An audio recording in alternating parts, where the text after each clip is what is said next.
प्रदायते कृष्णाय Krishna Chaitanya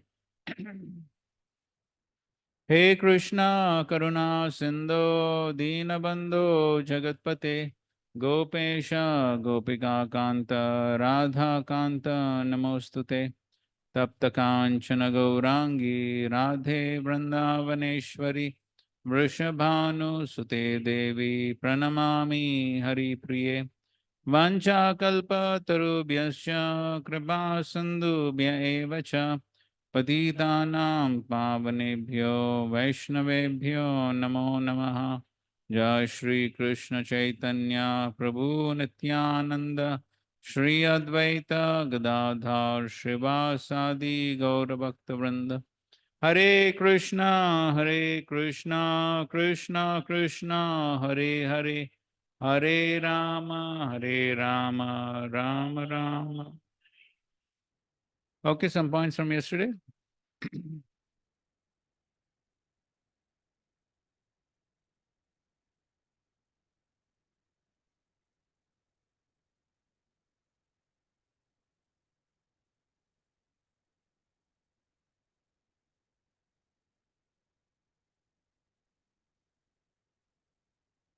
Hmm?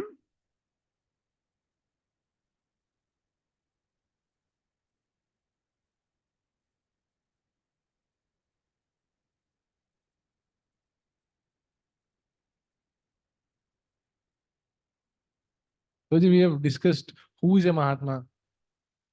That was the last thing we discussed. Then this one we have discussed about those you know,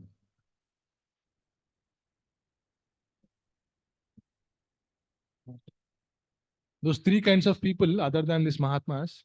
Hmm. And what is their result? Where do they land up? Who are they? Then in Prabhupada clarifies that these three people are other than those people who come to Lord. And then these people are what are the Sanskrit words of these three people, Prabhu. To check here. Ekatveena, Prithaktvena Bahuda, and Vishwatomukam. Vishwatomukam, yeah. So who's Ekatveena? They are one. They are monis who worship the individual soul as the Lord. Prithaktvena Bahuda? Kritatvena Bahuda is those who worship demigods as good as God. Many gods, that like the theory of many multiple gods being present. And then last is Vishwatamukam, which is they worship the universal form of the Lord. Correct. Okay, so then we discussed all those. Then we gave one homework. What? Okay, so everyone tell one pastime. Give proof.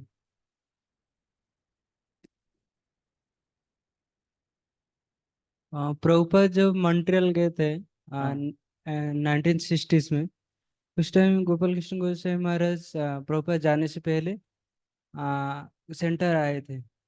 तो वो आते थे और class सुनते थे, ऐसे आना जाना करते थे। फिर प्रभुपाद आने से पहले एक दिन पहले फिर महाराज आते हैं, उनका चैम्बर सभा करते हैं। तो प्रभुपाद उनको देखते हैं कि डिवोटी से बोलते हैं कि इनको ये करो, नजर में रखो कि ये बहुत अच्छा डिवोटी है। ये भारतीय है, भारतीय है। हाँ, भारतीय जो है, उस टाइम भारतीय भक्त कोई नहीं था। हाँ। तो फिर क्या होता है कि महाराज प्रभुपाद पूछते हैं महाराज को कि एक्चुअली आप महामंत्र शुरू कर दिए या नहीं? प्रभुपाद मैं ओम कर रहा हूँ। तो प्रभुपाद बोलते हैं नहीं नहीं, ओम पूर्ण नहीं है, आप ओम कृष्ण करो। तो महाराज कुछ दिन ओम कृष्ण करते हैं। तो फिर कुछ दिन जाता है, फिर प्रभुपाद पूछते हैं ओम कृष्ण अभी कर रहे हो? तो ओम कृष्ण छोड़ दो, ये पूर्ण नहीं है, आप हरे कृष्ण महामंत्र करो। तो इससे देखा जाता है कि प्रभुपाद डायरेक्टली महाराज को नहीं बोलते हैं कि आप इसको छोड़ दो, ओम से ही नहीं है। तो महाराज बोलते हैं कि प्रभुपाद ऐसे ही, मतलब उनका ऐसे क्वालिटी है कि धीरे धीरे डिवोटी को एनकरेज करते हैं कि सेवा में लगाते हैं। Good, thank you, Hari Bo.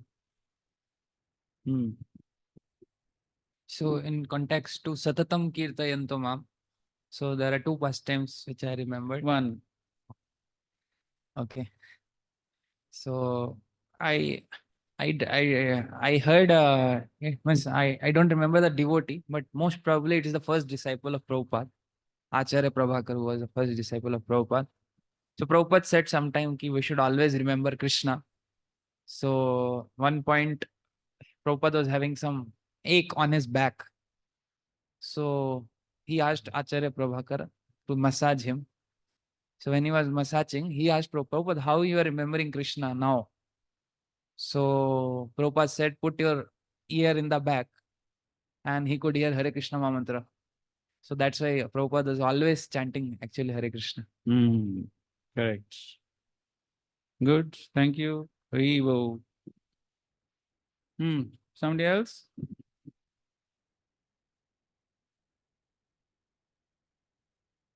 So this Dridavita, endeavoring with great determination. Hmm. We all know that famous pastime, Prabhupada when he was when he was preaching in Delhi, after taking sannyas, then printing volumes of these 3 volumes of Bhagavatam, first canto, Chippiwada. Chippiwada. Then he was You have gone to Chippiwada? You gone? yes, I have been. So there before Now it is renovated. now it is renovated. Yeah. Previously it was not like that. Previously I have been there also. I have been previously also there. When just purchased, I was there. Just purchased. There, Prabhupada used to go without even having breakfast to that Save money. to save money. And then apart from that, during Delhi, during those days, before this Bhagavatam being printed, Prabhupada used to print back to God magazines and distribute 1 to 1. And then due to sunstroke, he fell on the street unconscious. Then someone has come, then woke him up, taken him to the shade, and then still again after that, still Prabhupada continued to the same. So this is endeavoring with great determination for the pleasure of the Lord. Okay, thank you. Hari Bo.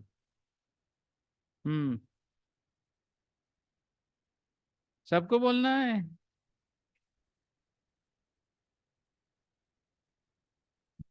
Once Prabhupada's health was not good, that time, some devotees told कि Prabhupada better if you go and travel different centers. Then by that time, that Rath Yatra of London was supposed to start.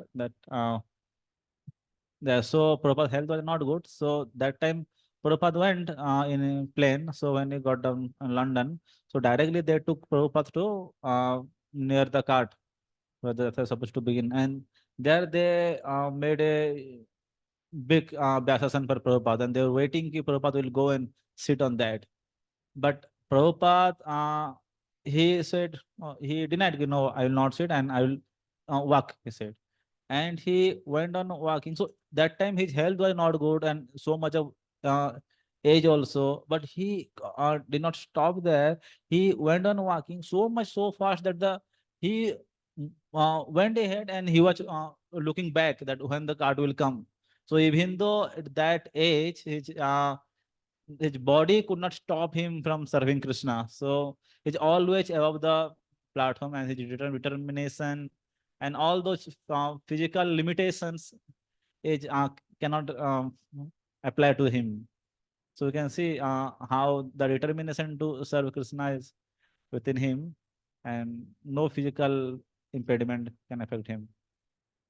Hari Bo. So around 3-4 kilometers, whatever the distance, he continued walking. Prabhupada was not just walking, he was dancing. This was the first Rath Yatra in London that Srila Prabhupada attended in 1971.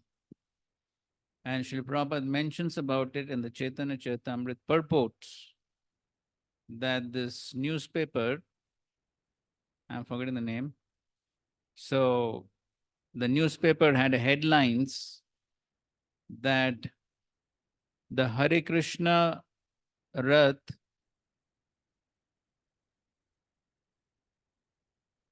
what's the exact word? No, I'm trying to remember the exact word.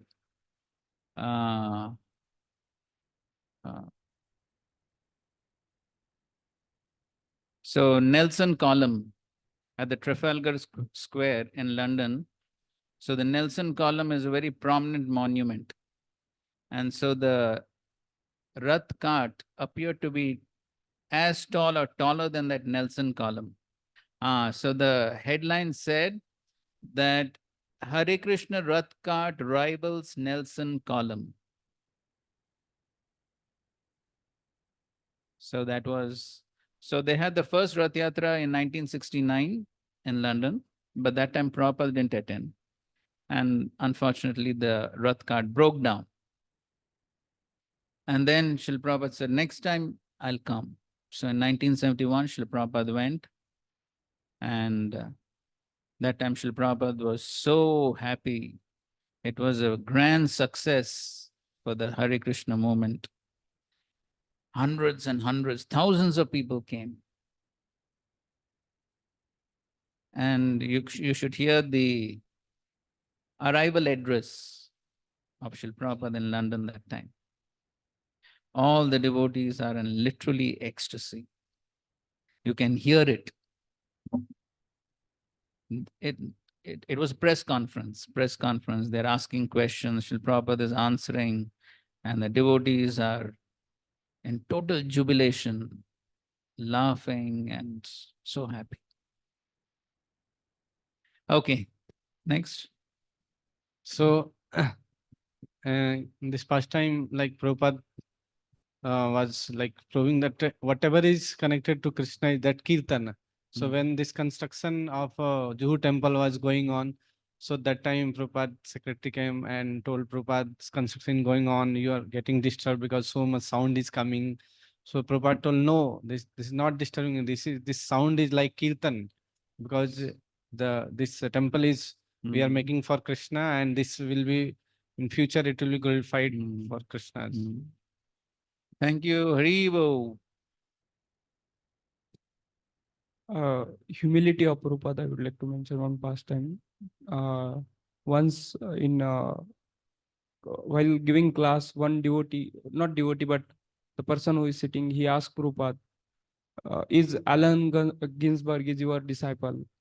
Then because he was the leader of hippies, so Prabhupada just replied, I am everyone's servant. So that's how Prabhupada's humility. And another pastime I remember, when Prabhupada was giving class, so once devotee asked, why you are sitting on such elevated platform? Devotee didn't ask. Not devotee, but the person who is sitting in a class. So then Prabhupada, he sat down and gave class. So that was his humility.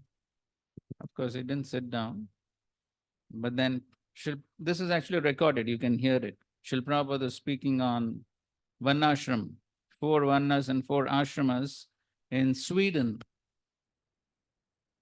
In Sweden, where it was almost like communists talking about one class. So right in that place where they were talking about one class, Srila Prabhupada speaks about 4 classes. And there one person challenges, which class do you belong to? Srila Prabhupada says, servant of all. 5th class, servant of all. Thank you, Haribo. So one quality what I see in Prabhupada, like he was firm and determined, and whatever his guru has told to do, to preach the message in English language. So that message he was taking in his heart, and he was meditating on that. So whole his, Delhi and then India, whatever hard work he did, but he was meditating how to go to abroad and preach.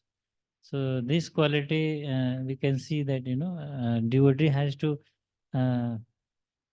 take the instruction of Guru. And for lifelong, he has to meditate on that and fulfill that.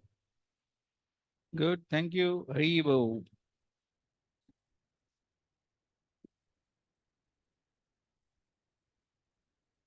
We can see in Prabhupada's life, when Prabhupada was in Calcutta, that time he was living with his family, and when Prabhupada means he was writing on commentary on Bhagavad Gita, that time he collected so much pages and he write on commentary on that. But that all paper he put on table, and when he went outside, that time his wife, all paper he gave up to the person who Raddiwala for tea. And when Prabhupada came back and asked him, where is that paper? But his wife said, I gave to Raddiwala. That time Prabhupada was so get in anger that Prabhupada said, what do you want? You want tea? He uh, gave up that paper for tea, for money of tea. Prabhupada said, what do you want, tea or me? And his wife said, you want tea. So Prabhupada gave up that thing and he went for whole life he have dedicated. Means from this point we understand Prabhupada for Guru's instruction, whatever he is destructing for spiritual life, he means give up that thing, and he give up homes. Means from that we understand anukulena sankalpa pratikulasya varjanam. For God's instructions, spiritual master's instruction, whatever are destruction, he gave up and dedicatedly give up his whole life to Lord. Haribo.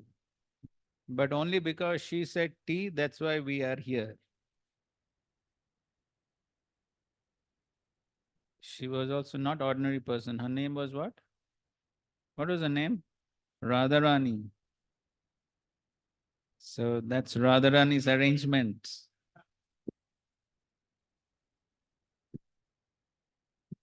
Bolo. So, Prabhuji, once Srila Prabhupada was in the starting of the movement, he was in America, North America. So there, one Indian person, he asked, what kind of this temple is? The temple is in the building. So what kind of this temple means? Then Prabhupada answered, actually temple doesn't mean just ringing the bell and that gopuro, but temple means the five, the gopuram. So Prabhupada said temple means five things, where Hari Kirtan and Bhagavad Katha and devotees association and all that five things Prabhupada said, that then it consists of a temple. So like that we can learn that Prabhupada was having always the bigger picture of anything. ठीक है, ये थोड़ा general हो गया, थोड़ा And specific pastime. Specific one pastime I just read. Prabhupada was in 8 months continuous in a LA temple. कहाँ? Los Angeles temples, Los Angeles. 8 months he was continually staying in the LA temple. So devotees there actually become very accustomed to the Prabhupada presence, for the Prabhupada presence. They were always associating with Prabhupada. So they never felt that Prabhupada will leave anytime. So they were thinking that Prabhupada will always stay. And then that temple was flourishing very nicely because of Prabhupada presence. Every day more new devotees were joining the temple. So after 8 months passed, Srila Prabhupada said, I am leaving. Then everybody was little shocked. They were shocked. Prabhupada is leaving means what? Then they were shocked. Then they said, then Prabhupada said, I am very old now. I don't know I will come back again or not. But we have to carry this movement always. Like that Prabhupada said, and then in the airport all devotees came there, and then Prabhupada left from the LA temple. Okay. So After- carrying the movement after Prabhupada departure, that's what Prabhupada taught from this fasting. Haribo, you're mixing many things. This is coming from the mind.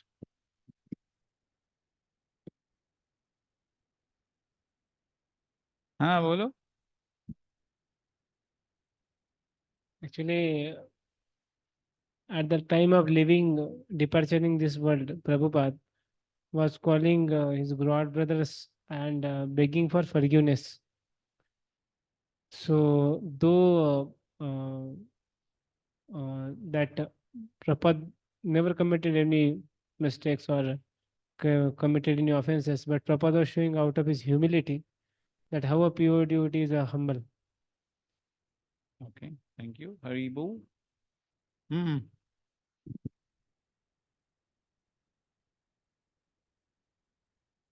So one of the pastimes regarding, so it should highlight specific quality or like that or not? So it was regarding one time in Kumbh Mela, there was an sort of a pious grihastha who came to Prabhupada along with his young son, and they brought this entire thali of Triveni Sangam, that water, and did abhishek of Prabhupada's lotus feet during that time. And after that, he just took the water and sprinkled on his son and all the other members who were there. He had so much faith in Prabhupada. And after such, just Prabhupada looked at that young boy. Prabhupada actually was sitting like this. And Prabhupada eventually, for Abhishek, he just laid out his legs ahead. And after that, everything was done. Then Prabhupada said to that man that you give me this boy, I will make him an acharya. And but that person was hesitant at that time, and instead he tried to convince Prabhupada that no, let him grow, let him learn all those things, and eventually he can become. And he was the same who used to play along with Atma Tattva and Loknath Maharaj. He was in contact with them.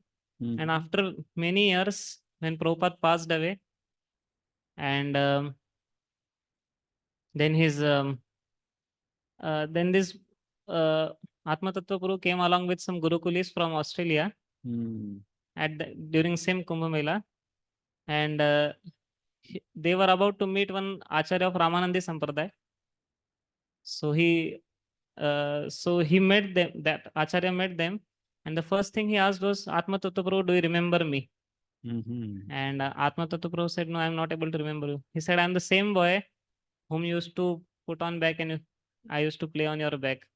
And he was shocked that the same boy whom Prabhupada had predicted that give this boy to me and he would be I will make him an acharya. That same boy actually became an acharya who practically brought the entire Ramanandi Sampradaya under, means there were many divisions under Ramanandi Sampradaya, but he brought all of them together.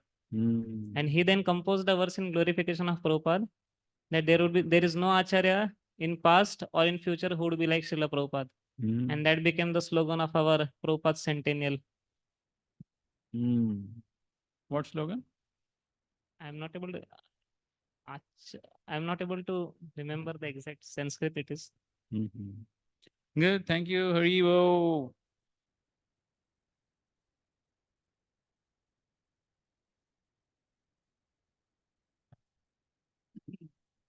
I don't remember exactly. I heard something of this sort, but I.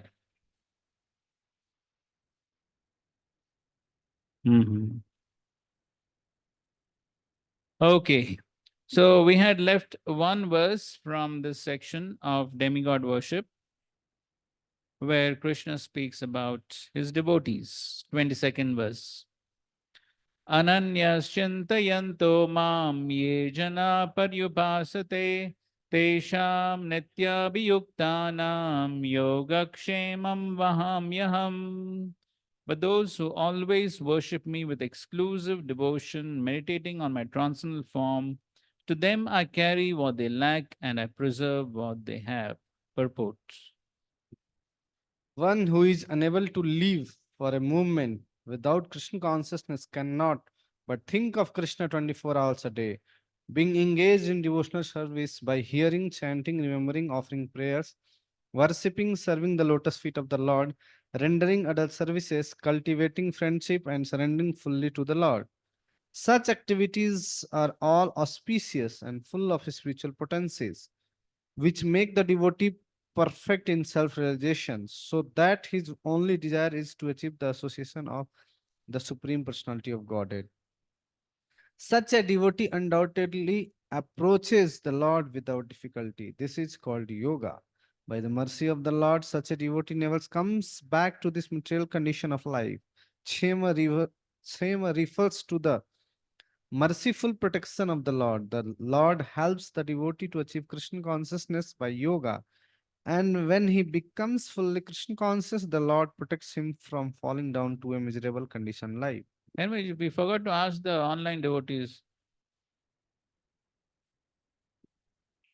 कौन है online? Hare Krishna Prabhuji.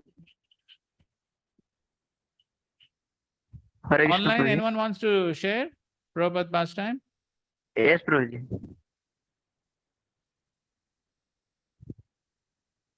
Hare Krishna. What, anybody is ready or no? Hare Krishna. Yes, Prabhu. You can mute, Hare unmute Krishna. yourself. कौन है? Is it audible? Actually, Murari Gopraj Prabhu is also trying to speak. Is it audible to you? Audible, audible. Okay, Murari Gopraj, you can Yes, speak. Prabhuji. Ha, Prabhuji. The Prabhupada, one time, this is a conversation with Ramanuja. And is it audible, Prabhuji? Audible, audible. Ram Prabhu. Many times Prabhupada had told to Ramanuja that to shave his head shaving. But he was not ready to shave head. But one time, what Prabhupada told to Ramanuja, he was observing in the magazine, Back to Godhead magazine. There, it was the picture of that Laksha Hira and with Haridas Thakur.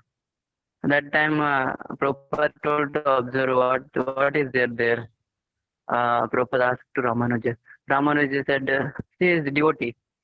And again, what else is there? Ramanuja said, she is seven head. So he directly asked to Prabhupada, Prabhupada, do you like to shave me head like that? And Prabhupada said yes. Like that, Prabhupada was not directly telling to devotees, even neophytes also. Like that, Prabhupada was having since means sensitive with devotees. Thank you, Arivo. I'm just wondering whether Prabhupada wanted head shaving or he wanted to tell the devotees that they must shave their heads. Yes, Guruji. Actually, Prabhupada wanted to share their heads. Say that again?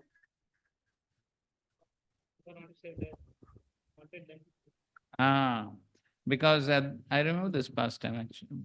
These at certain point of time, some of the devotees were keeping long hair, and this Ramanuja was one of them who was keeping long hair. So Srila Prabhupada wanted to tell them that they should shave.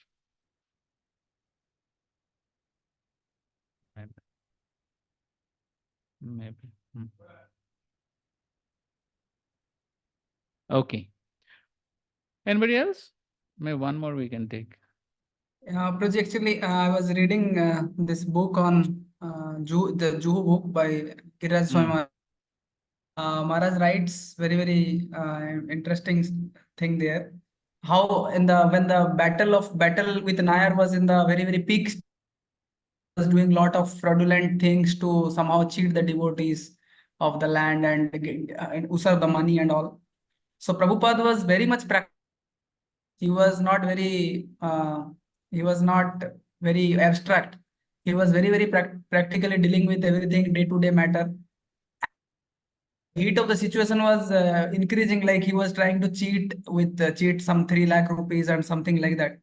So then Prabhupada mentioned in one of the letter, Prabhupada mentioned to Giriraj Maharaj that in course of doing your duties, in course of doing your practical day, do not neglect the deity worship. So Giriraj Maharaj points that out, that in course of so much of heat of the situation, of so much of law and this and that, Prabhupada still remembered about the deities and deities taking care of the deities.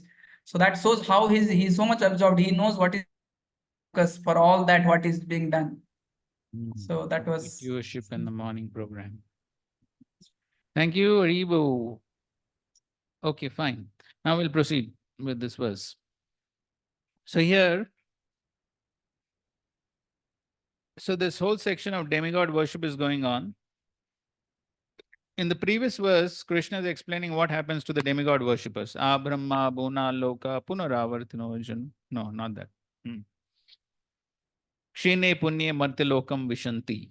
So they have to come back and continue in the cycle of birth and death. That is what happens to the demigod worshippers.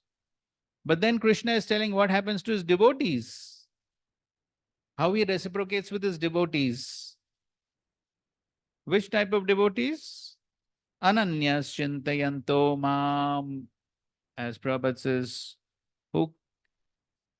one who is unable to live for a moment without Krishna consciousness cannot but think of Krishna 24 hours a day. So, terms and conditions applied. Ananyas chintayanto mam ye jana paryupasate. Paryupasate. Prabhupada in the word to word. What's paryupasate? Properly worship, not somehow. Properly worship. Tesham nitya abhiyuktanam. Abhiyuktana means fixed in devotion, always, nitya. So for such devotees, how the Lord reciprocates? Yoga, kshemam, vahami, aham. Aham. Krishna says, I personally do this. Yoga means addition. Viyoga means subtraction. So yoga means addition. So whatever is less, Krishna is ready to add. And kshema means maintenance. So whatever a devotee already has, the Lord is ready to maintain that. So whatever he has, he maintains. Whatever is less, the Lord is ready to add. And he says, I personally do it. Vahami aham. So the last sentence of the purport. The Lord helps the devotee to achieve Krishna consciousness by yoga. And when he becomes fully Krishna conscious, the Lord protects him from falling down to a miserable conditioned life. So this verse is talking about the Lord's reciprocation with his devotees and the Lord's protection. So talking about the Lord's protection, so the protection of the Lord can be at different levels: physical, emotional, spiritual.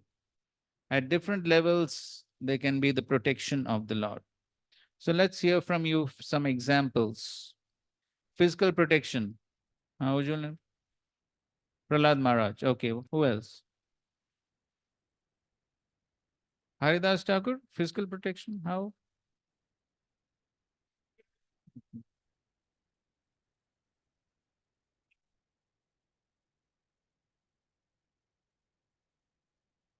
But he did not get any injury on the back. So Why? Chaitanya Mahaprabhu took the beatings. Okay, covered his body. Okay, fine, good. Who else? Gajendra. Gajendra. Gajendra. Nityan Prabhu. How? Draupadi. Jagamata Pastor, what happened?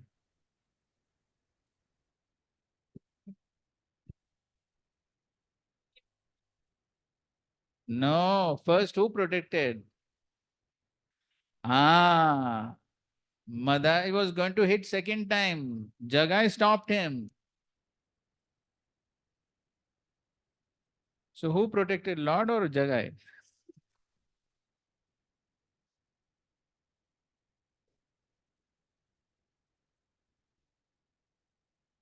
Okay, any case. What else? Lord protected the devotion of Now Bharat. talking about physical protection. Physical protection. Physical protection. Draupadi, how he protected? By giving sari. Okay, physical Arjuna protection. Okay, that's also physical protection. Okay, chastity. Somebody is saying something there. Huh?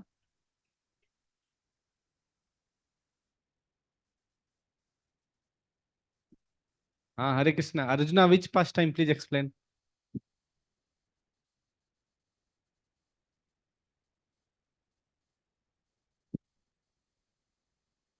Bolo. Govardhan Lila. Govardhan Leela. How? the Indra was sending thunderbolts. Okay, so Arjuna. Krishna, क्या हो गया अर्जुन को? Yes. Roji, Arjuna is which pastime, Suresh Prabhu? Arjuna in a chariot when Karna shooted the arrow. That time, अच्छा, करना. this Arjuna, sorry, Krishna. Okay, fine. Hare Krishna. हाँ बोलो. Where? His mother. Okay, fine. Krishna said Parikshit in the womb. Amrish Maharaj from? Okay, the demon created by Durvasman. Okay, so many examples of physical protection. Huh? Lord Shiva from Rukasur. Okay. Vrikasur. Okay, and Kali. Kali instrument. Okay, fine. So many examples of physical protection. Of course, in Mahaprabhu's Leela also, in the Mahaprakash Leela, he tells Gangadas Pandit how he saved him as a boatman. Okay, emotional protection.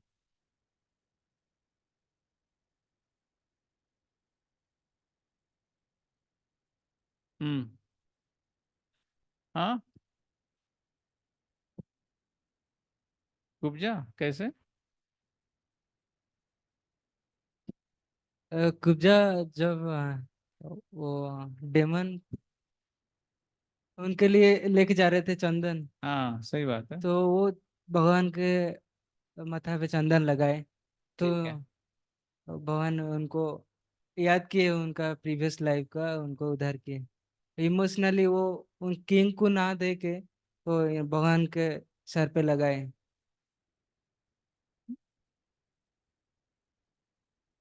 पता नहीं, हमें समझ में नहीं आ रहा. चंदन. अच्छा, चंदन लगाए. ठीक है, अच्छी बात है.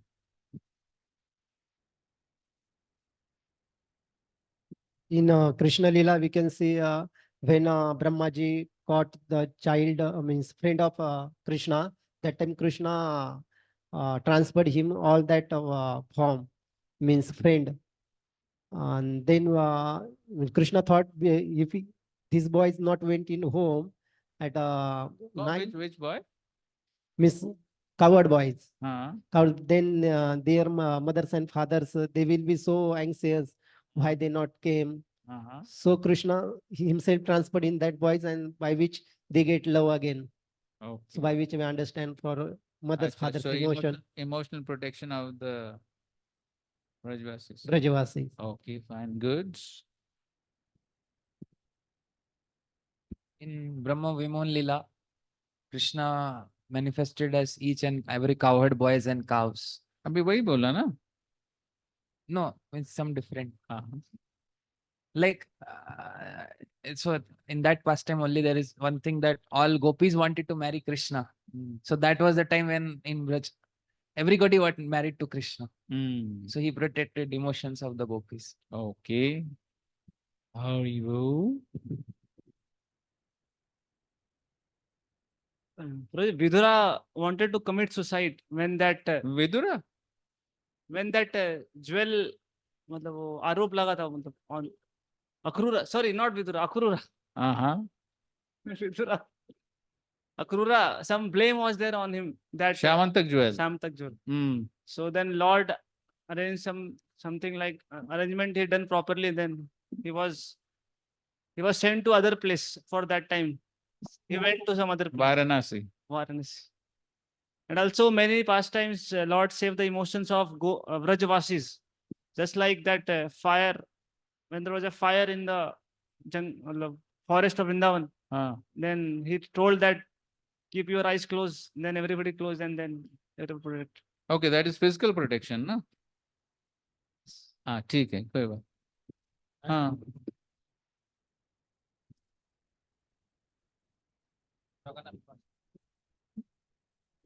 When Arjuna gave commitment to the Brahmana that I will save your child, and ultimately Mahavishnu was taking, so that time Arjuna wanted to die by entering into fire, but that time Krishna went and saved him.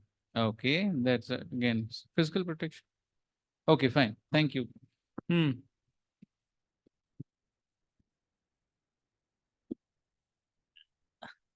Rukmani, Krishna came to Rukmani and took over. Okay, okay. So Rukmini was in so much of anxiety. Yeah. One more like Chaitanya Mahaprabhu in this debate between Kashmiri Pandit and what is Keshav Kashmiri. Keshav Kashmiri. Hmm. Actually, other disciples they wanted to make fun, but he told Uh-huh. no, don't make fun of him. Sure. Like that, he protected the emotion. Mm-hmm. Otherwise, Okay, okay. Huh. Second comes in Mahaprakash Leela. When Advaitacharya was confused regarding this verse of Verse, correct. Sarvatas Pani Padam Tam Mhm. Sarvatam Shishiromukham, that verse, and then Mahaprabhu came that I personally Told the told the purport of this Hmm. verse, how I am present everywhere. It appeared to be impersonalistic for Advaitacharya. correct. Good. Yes, that is very appropriate. हाँ बोलो आपको बोलना है ना कुछ बोलो. तो सुदामा जब उनका वाइफ बोलते हैं कि आप कृष्णा का फ्रेंड है हम्म. तो आप जाओ उनसे कुछ धन रत्न लेके आओ कि हम इतना गरीब हैं. हम्म.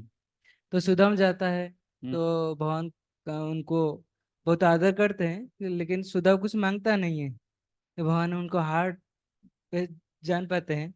तो फिर सुदाम जो रिटर्न आते हैं उनका घर पर धन रत्न से पूरा भर जाता है. गुड. हरे कृष्णा. अरे आपका एक हो गया वो पीछे दे दो.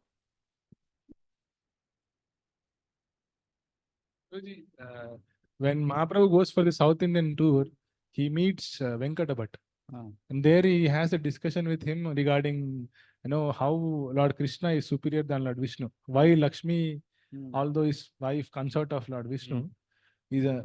Then after explaining, after giving the reasons for all these things, then Lord at the end again tells that philosophy that, because just to pacify Venkat Bhatta, his emotions, he says that Lord takes Lord, all lords are same. They are same. He takes the form just to, as per the mood of his devotees and all.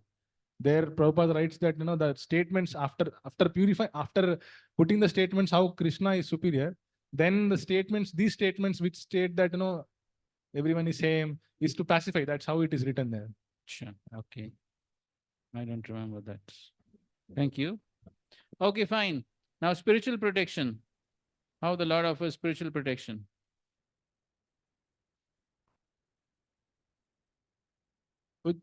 Bolo. And Prabhuji, this Ajamila's pastime, when he was young, he has done some kind of, Brahmana service and all. So how he protected? Because although he didn't chant his name with the intention of chanting his name, although just because he just chanted Narayan, he has protected him. In the sense. No, before that, how he protected him? Because by sending his devotees. Sending his devotees where? In the sense, for naming the child as Narayan. So that's the first thing. Yeah. He inspired him to name his son Narayan. Yes, that is the first protection. Yeah. Okay, good. What else? Spiritual protection. Yeah, sadhu. Sadhus give spiritual protection. He, in case of Bharat Maharaj, so he gave a spiritual protection by giving him the remembrance of past life when he was in body of deer. Deer, correct. So that when he become again Jad Bharat, that time also. Good. Hare Krishna. Indradumna Maharaj becomes Rutrasur. Sorry, Gajendra. And he remembers the prayers. And Rutrasur also, Chitraketu Maharaj becomes Rutrasur. In both the cases. Vritrasur how? Rutrasur, he was in a demon's body, but his consciousness was Krishna correct. consciousness. Okay. Priyavrat Maharaj, we see that Brahma tells you go and household life. This is the desire of Lord. Lord is going to protect you. Even though he was indulged in the household activities, but later on, he was saved by Lord. He again renounced the household life and started performing pure devotion. But then in between, what happened? In between, he was in There was no protection. attached to. There was no protection that time, correct? No, that He got attracted to that. yes. Who? He got attracted to his beautiful wife, and then Now, before she became wife, he got attracted. yeah. Hmm. Later Then, on, later so on, he could renounce. he repented that Okay. he's So that is protection. Okay, fine.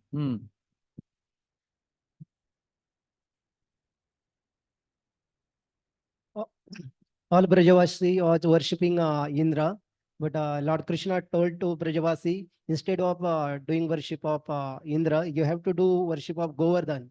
Means instead of material things, he gave a spiritual thing to develop his devotional service. Okay, fine. Thank you.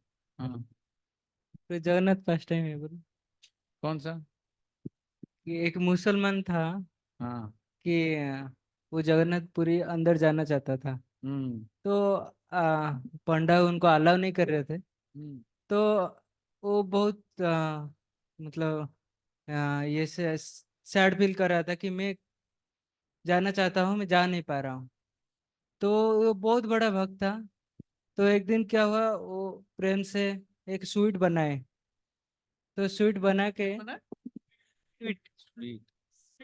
Sweet बना के भगवान को चढ़ाने के लिए लिए फिर जाने का टाइम फिर कैसे भंडार दिया भगवान को? वो तो अंदर ही नहीं जा सकता. हाँ तो वो कैसे दिया? तो फिर अंदर जाने का प्रयास किया हाँ. लेकिन पंडा उनको रोक दिए हाँ. तो वो पूरा रोया रोया हाँ. उधर बरदंड में तो फिर भगवान को ऐसे बुलाया कि भगवान आ जा खा जा अच्छा. आ जा खा जा हाँ. तो फिर भगवान आए उनसे कैसे आए? तो ऐसे कथा है कि नहीं, वो ठीक है, लेकिन वो भगवान कैसे आए? किस रूप में आए? पता नहीं अच्छा, ठीक है, कोई फिर भगवान कैसे भी उनका एक्सेप्ट किए हाँ. तो उसी दिन से वो स्वीट का नाम खाजा हुआ अच्छा, ऐसा है क्या? हाँ तो वही उनका जो डिवोशन है उसको बचाए गुड. हरी बोल. अच्युत ब्रो कुछ बताया नहीं आज? Lord protected the devotion of Bharat Maharaj, even in the form of deer and all those things. You have gone in Samadhi, Prabhu.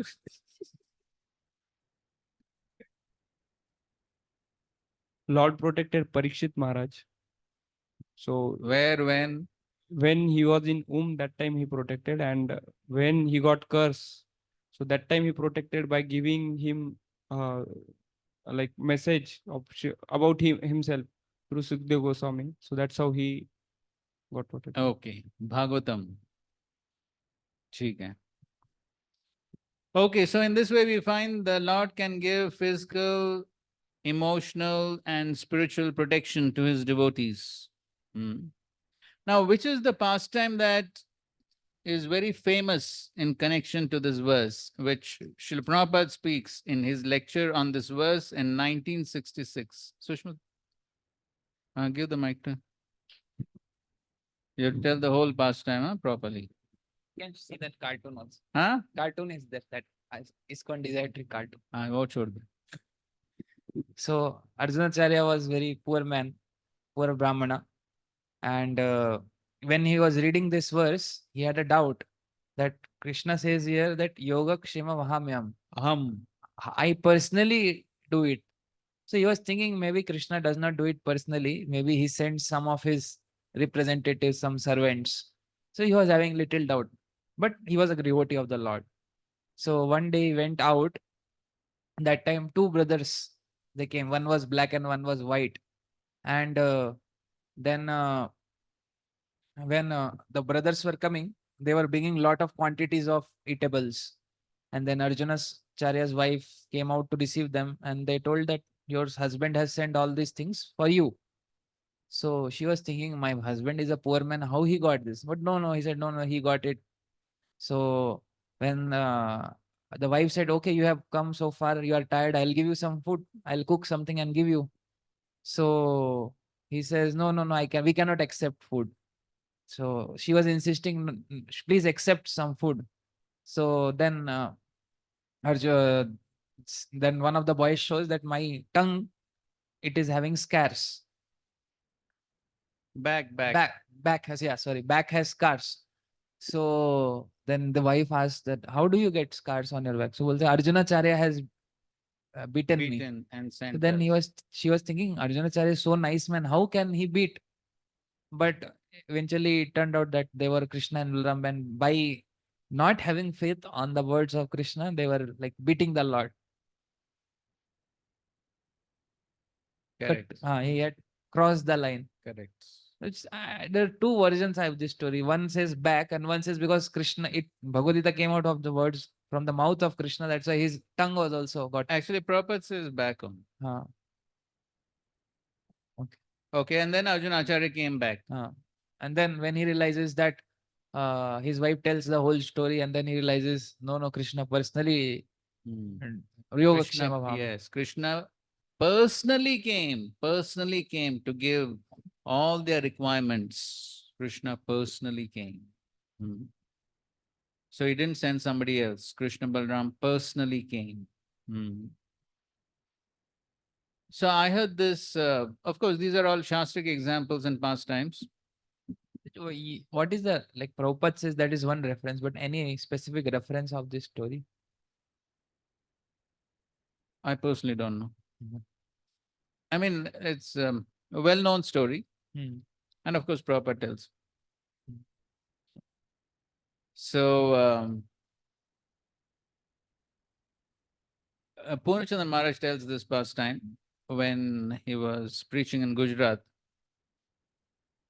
So he must have heard it. So he tells how there was one poor school teacher in Vallabh Vidyanagar, Anand. So he had a yearly vrata to go on pilgrimage to Dakor, Ranchorai. It takes about, that time of course on foot, even if you go in vehicle, it takes about 1.5 hours it takes. So anyway, he used to go on foot every year. And so one particular year, the principal of the school told this teacher that this time you cannot go because the exams of the school are during the same time. You have to remain here to conduct the exams. So the school teacher said, no, but this is my yearly vrata. Every year I go. So the principal said, no, this year you cannot go. If you go, you'll lose your job.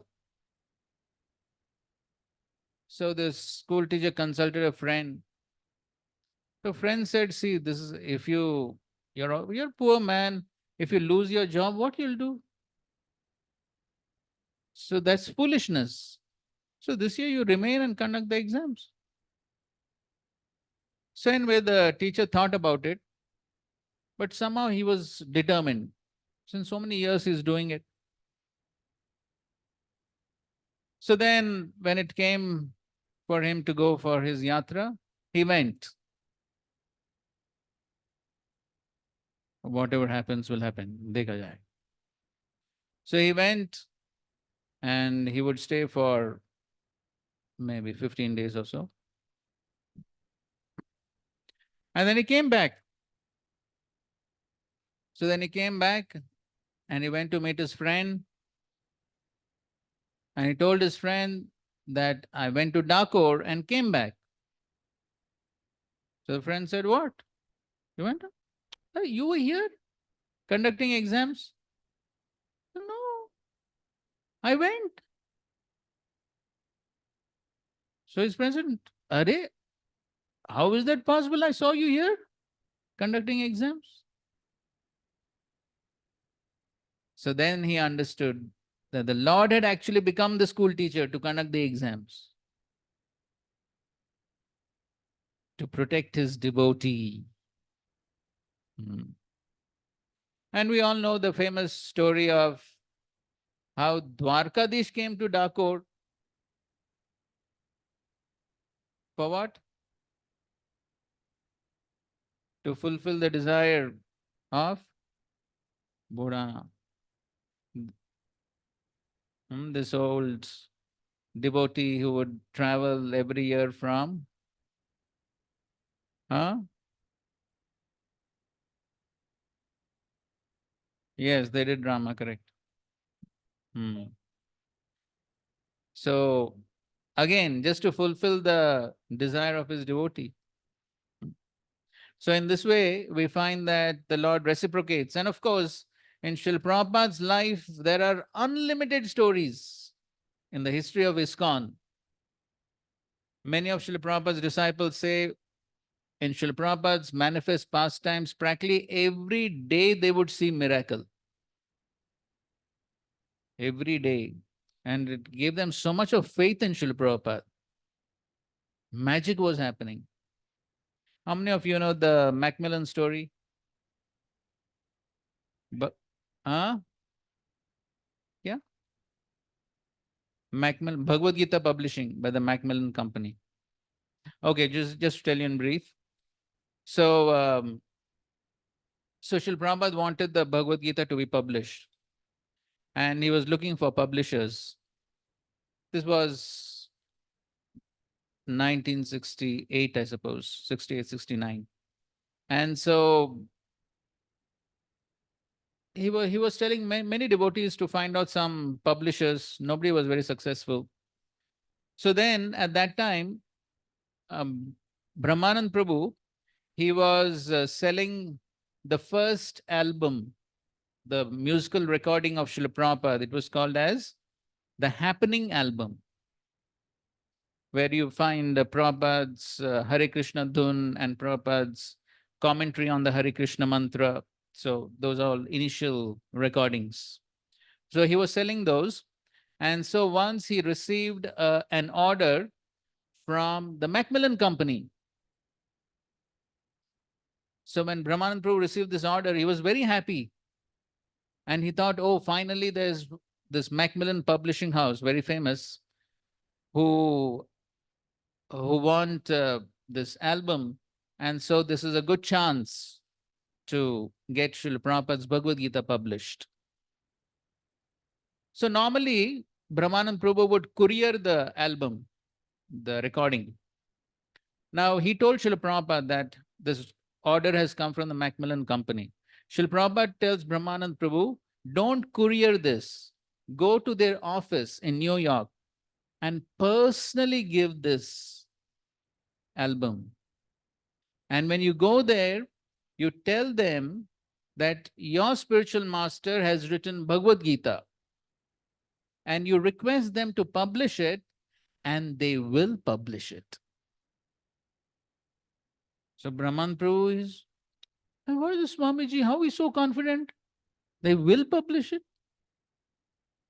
Anyways. So as instructed by Srila Prabhupada, so Brahman Prabhu took the album to the Macmillan Company office, and there he found out who had ordered the album. So it was actually a clerk in the company.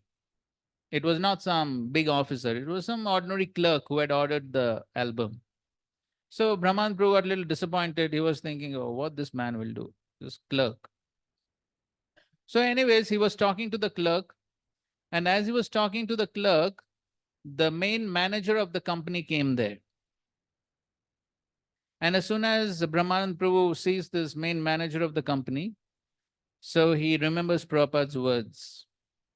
And he tells him, our spiritual master has written the Bhagavad Gita. Would you like to publish it?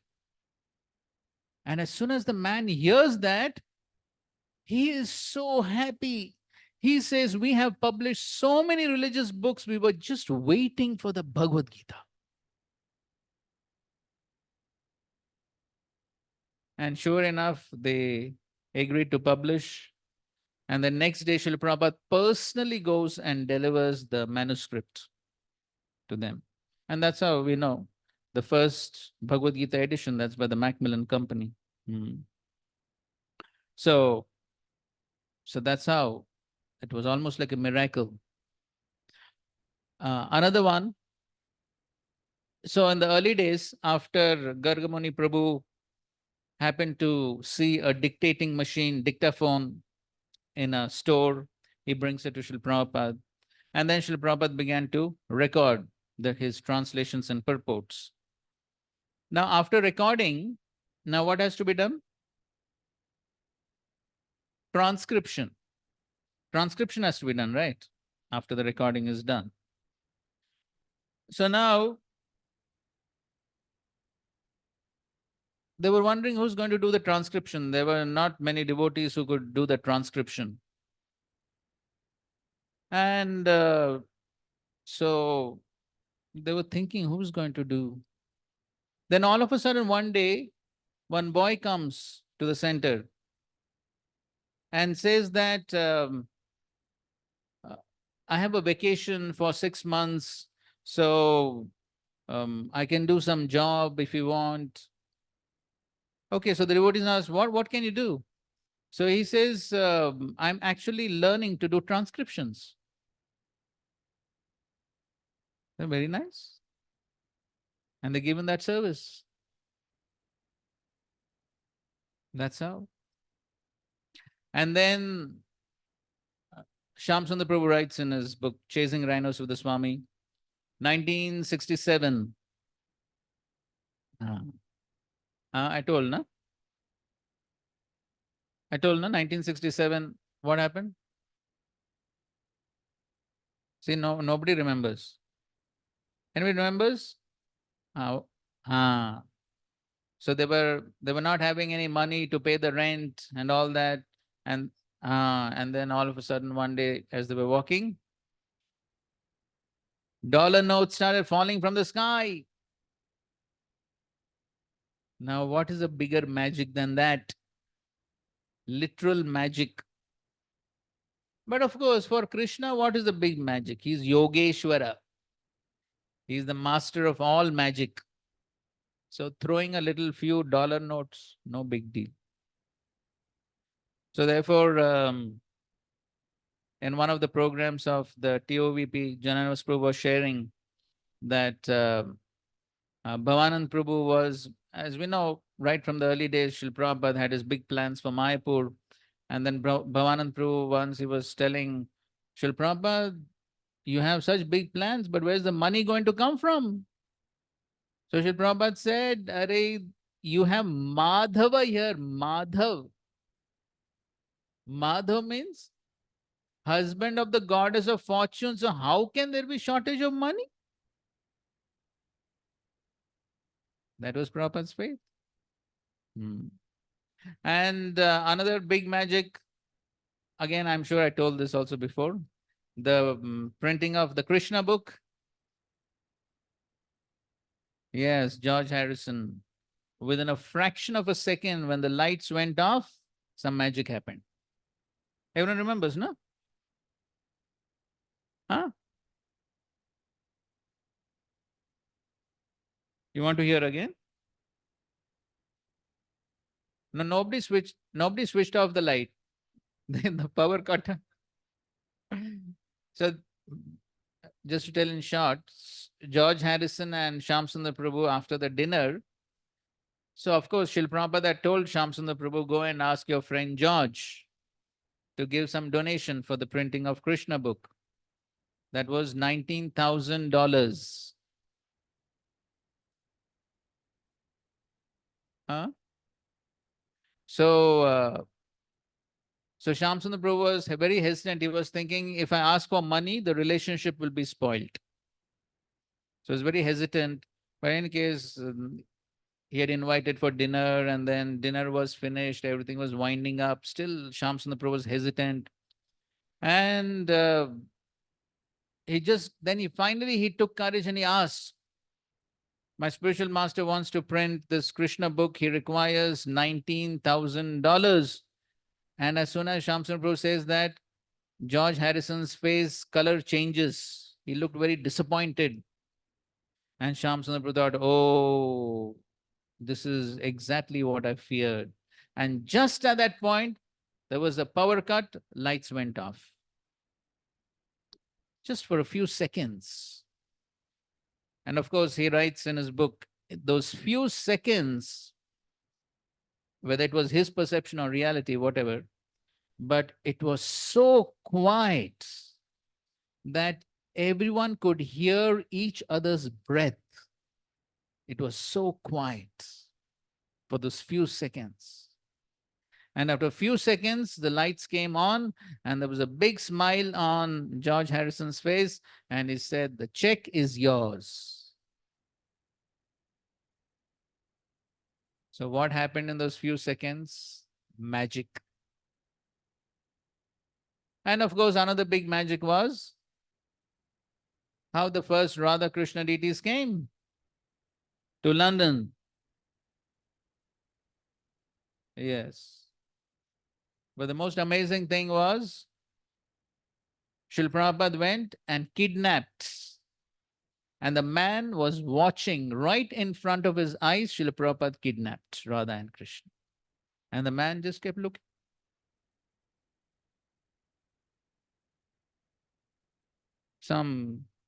He was put into some illusion. His deities are going, but he's just watching. So that's how so many miracles in the Hare Krishna movement. Of course, yes, miracle on the Second Avenue by Mukunda Goswami. So anyways, so many miracles. Of course, greatest miracle is even a fallen person like me also can come to Krishna consciousness. That's also a big miracle. So, and of course, so many unlimited miracles in the Hare Krishna movement. So any case, but all this Krishna does. Okay. Also, very significant pastimes is how, here especially talking about protection of the devotional service of the devotees.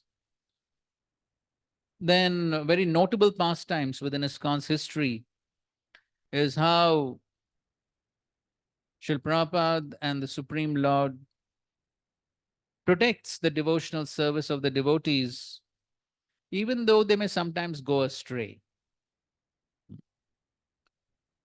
So there are 2-3 pastimes in that connection. You may have heard of Sudama Prabhu.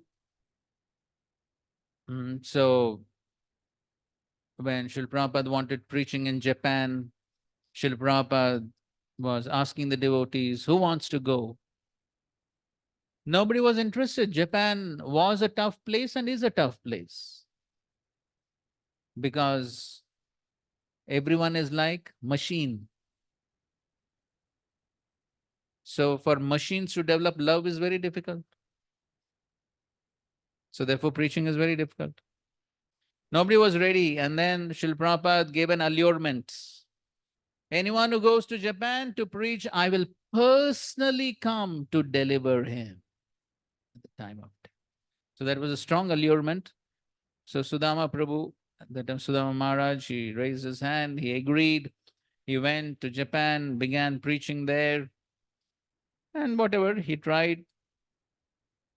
But then, of course, especially after Srila Prabhupada left the world, of course, even before, during Srila Prabhupada's presence, also a lot of things happened with this devotee.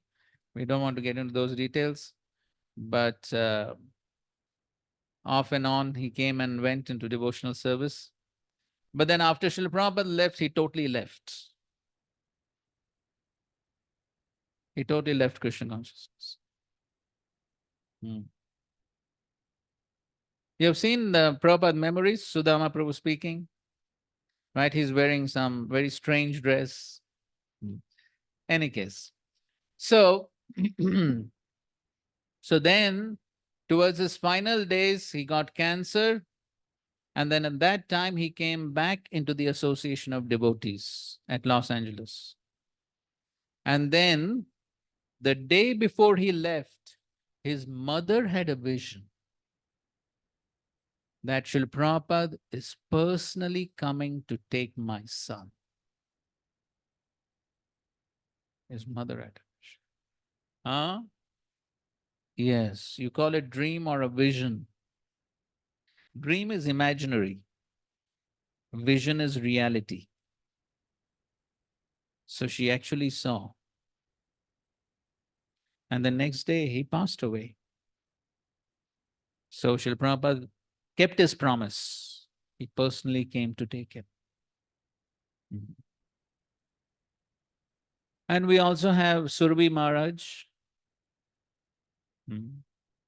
the main architects of Radha Ras Bihari temple and Krishna Balram temple. So there are quite a few pastimes. He received a lot of special mercy of Srila Prabhupada. Special mercy means chastisement. So he was instrumental in getting the Radha Radhika Raman deities at Punjabi Bagh. He was the one who got those deities. Of course, he had started some business in Delhi during that time, which a sannyasi is not supposed to do. But then,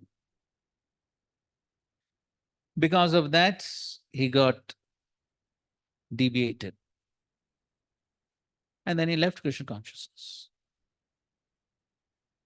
And then later on, after almost 25 years,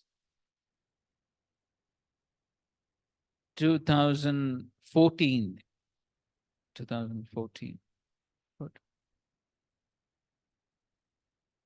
right,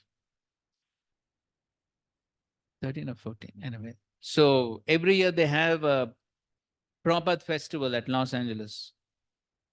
So they had invited him, he came. You can see it's on record, video recording. There he tells all this pastime of how he first came and met Srila Prabhupada in Juhu, all very interesting stories. So actually he was an architect. He came to India, he was from Holland. He came to India to study architecture of temples.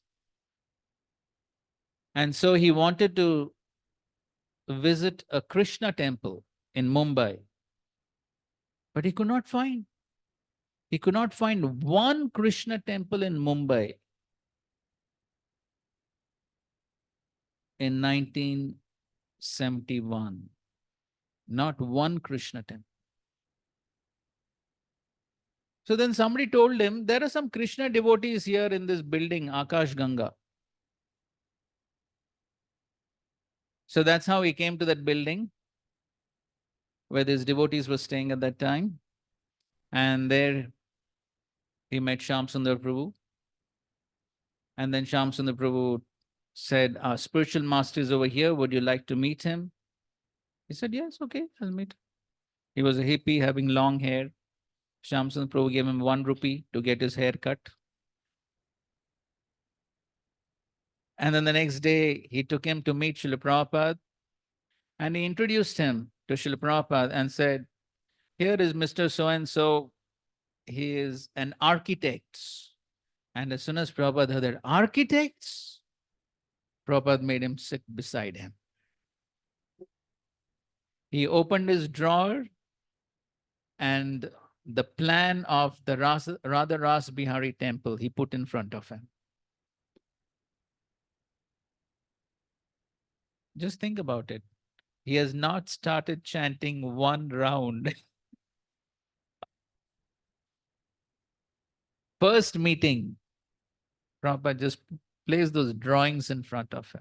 Said, what will you do? He gave him his life's projects right in that first meeting. That's how then he got his projects. He continued to stay, and then everything else happened. He got initiated, everything happened. And then after 1 year, Srila Prabhupada said, now next projects, Krishna Balram temple. So that's how he did a lot of service, but then later he left. And then in 2014, he came back. 2015 was the 40th anniversary of the opening of Krishna Balram temple, correct? 2015, 1975. So now next year will be the 50th anniversary. And therefore they're planning to inaugurate their new cultural center for the 50th anniversary. New guest house, cultural center. So anyway, so then he came for that, and then he was in Vrindavan, and in the Association of Devotees, 2016, he left. Krishna made all those arrangements for him to come back and leave his body in the Association of Devotees in Vrindavan. So because of the wonderful services that he did for Srila Prabhupada. Even Brahmanand Prabhu was sick, and he was just about to leave for a hospital in Delhi. And just as he was about to leave, Krishna took him. Don't leave Vrindavan. Krishna took him. So in this way, Krishna protects. Krishna never forgets the wonderful services that the devotees render. Of course, these devotees are very special. They help Srila Prabhupada at a time when he required most help. And so, very special devotees. So that's how Krishna protects. Krishna protects the devotional service of the devotees. Only thing that's required is the sincerity of the devotee. If the devotee is sincere, then Krishna will protect what he has and offer what he lacks so that he can progress in the devotional service. The only thing that's required is ananyas chintayanto mam. So one should be sincere. To sincerely practice one's devotional service, then Krishna offers everything. Okay, nice commentary by Vishnu Thakur. Please read. On the other hand, the happiness of my Ananya Bhaktas is given by me. Okay, so he's saying on the other hand. Why he begins by saying on the other hand? Because in the before this verse, there were demigod worshippers. So there is a comparison between Correct. demigod worshippers and Yes. pure devotees. Correct. It is not obtained by pious acts. They are at all times nityam, well versed in matters concerning me, abhiyuktanam, and are always ignorant of all other things. Or the phrase can mean that they constantly desire to be in my association. For such persons, I take care of their attainment of wealth, yoga, and their maintenance, kshemam, though they do not expect such things. Yes, though they do not expect, the devotee does not expect, but still Krishna does it. It would be unsuitable for the Lord simply to say that he performs these acts. Thus, the word vahami means carry is used. The use of the word vahami indicates that the Lord bears the burden of maintaining their bodies, in the manner that the householder takes the responsibility for maintaining his own wife and children.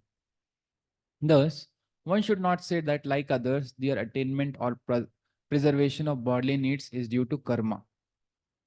So it's not due to karma.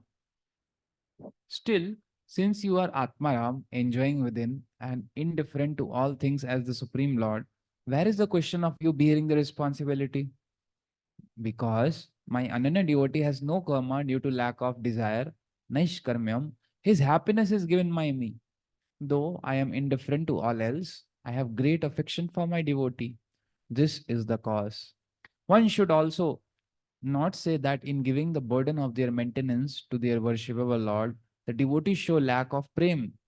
In fact, they do not give to me that burden. Rather, I, by my own sweet will, accept it.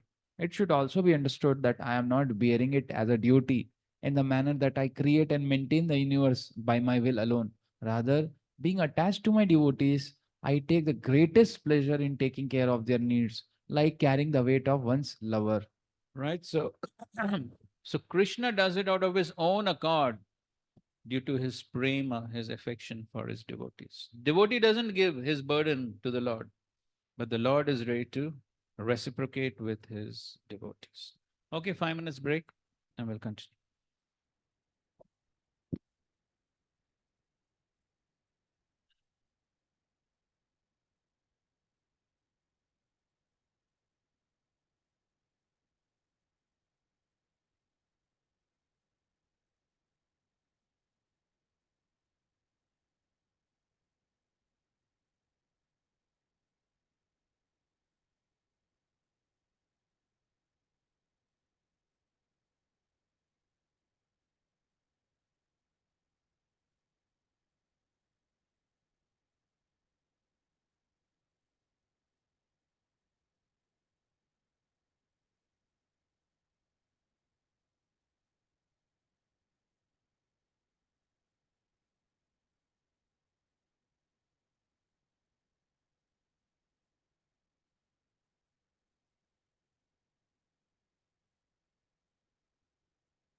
अरे बोल इसको share करो ये नया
Hare Krishna. So we're going to the last section of the chapter, which is definitely the most important section of this chapter. The glories of directly worshipping Krishna.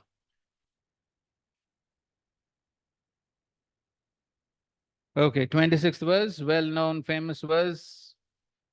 Patram pushpam phalam toyam yo me bhaktya prayachati tadaham bhakti uparitam ashnami prayatatmanaha.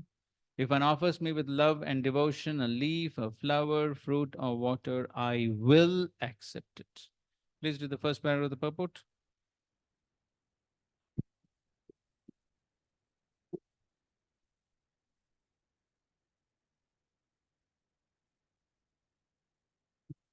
For the intelligent person, it is essential to be in Krishna consciousness, engage in the transcendental loving service of the Lord, in order to achieve a permanent blissful abode for eternal happiness. The process of achieving such a marvelous result is very easy and can be attempted even by the poorest of the poor, without any kind of qualification. The only qualification required in this connection is to be a pure devotee of the Lord. It does not matter what one is or where one is situated. The process is so easy that even a leaf or a little water or fruit can be offered to the Supreme Lord in genuine love, and the Lord will be pleased to accept it. No one other than no one, therefore, can be barred from Krishna consciousness because it is so easy and universal. Who is such a fool that he does not want to be Krishna conscious by this simple method and thus attain the highest perfectional life of eternity, bliss, and knowledge? Krishna wants only loving service and nothing more. Krishna accepts even a little flower from his pure devotee. He does not want any kind of offering from a non devotee. He is not in need of anything from anyone because he is self sufficient, and yet he accepts the offering of his devotee in an exchange of love and affection. To develop Krishna consciousness is the highest perfection of life. Bhakti is mentioned twice in this verse in order to declare more emphatically that bhakti or devotional service is the only means to approach Krishna. No other condition, such as becoming a Brahmana, a learned scholar, a very rich man, or a great philosopher, can induce Krishna to accept some offering. Without the basic principle of bhakti, nothing can induce the Lord to agree to accept anything from anyone. Bhakti is never casual. The process is causal. Sorry, the bhakti is never causal. The process is eternal. It is direct action in service to the absolute whole. One more paragraph. Here, Lord Krishna, having established that he is the only enjoyer, the primeval Lord, and the real object of all sacrificial offerings, reveals what a type of sacrifices he desires to be offered. If one wishes to engage in devotional service to the Supreme in order to be purified and to reach the goal of life, the transcendental loving service of God, then one should find out what the Lord desires of him. One who loves Krishna will give him whatever he wants, and he avoids offering anything which is undesirable or unasked. Thus, meat, fish, and eggs should not be offered to Krishna. If he desired such things as offerings, he would have said so. Instead, he clearly requests that a leaf, fruit, flowers, and water to be given to him. And he says of this offering, I will accept it. Therefore, we should understand that he will not accept meat, fish, and eggs. Vegetables, grains, fruits, milk, and water are the proper foods for human beings and are prescribed by Lord Krishna himself. Whatever else we eat cannot be offered to him, since he will not accept it. Thus, we cannot be acting on the level of loving devotion if we offer such fruits. Yes. So, of course, this is a very basic verse, which I'm sure most of us have been hearing right from the initial days of our devotional service. Of course, in the initial days, normally this verse is quoted for what? Okay. And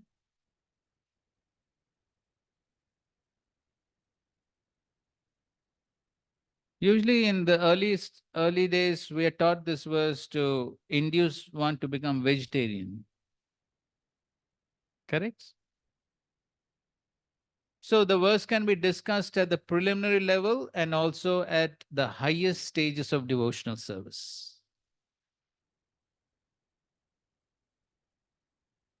But actually, the verse is actually talking of the very essence of our practice.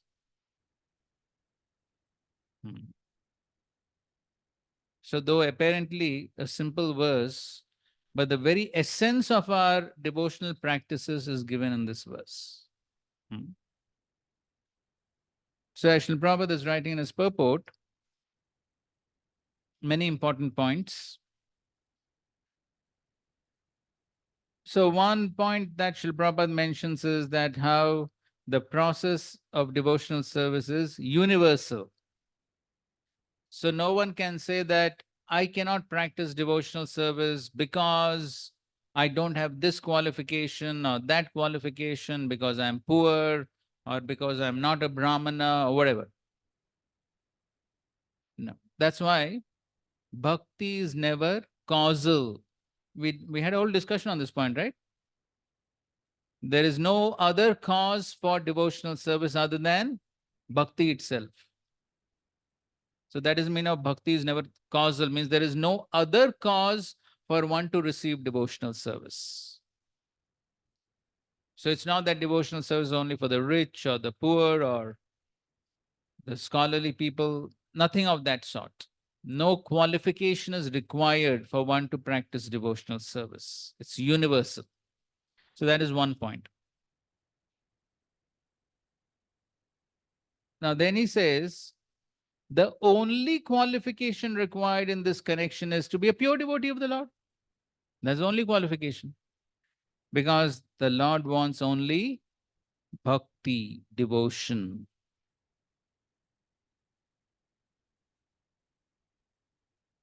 Krishna wants only loving service and nothing more. Krishna accepts even a little flower from his pure devotee. He does not want any kind of offering from a non-devotee. He is not in need of anything from anyone because he is self-sufficient, and yet he accepts the offering of his devotee in exchange of love and affection. Srila Prabhupada spoke on this many times. And Srila Prabhupada often says that actually Krishna does not require our service. He is Atmaram. He does not require anyone to render service.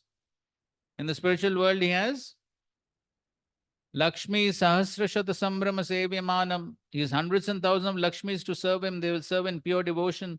What does he require? Especially from Kali Yuga Jivas with so many faults. He's not interested. But he's giving us an opportunity to serve him with love so that we make some spiritual progress. He's giving us an opportunity for us to make some progress. So, therefore, the important point is Krishna does not require our service. So sometimes a devotee also may think, if I don't do this service, how will this service go on?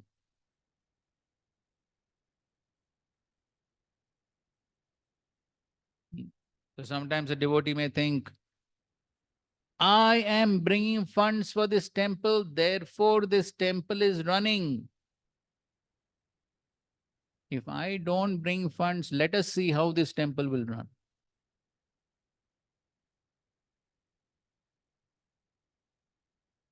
Prabhupada says in one lecture, when a devotee goes out to collect funds, he should not think that I'm collecting funds because Krishna requires it. No. What should be the devotee's mood?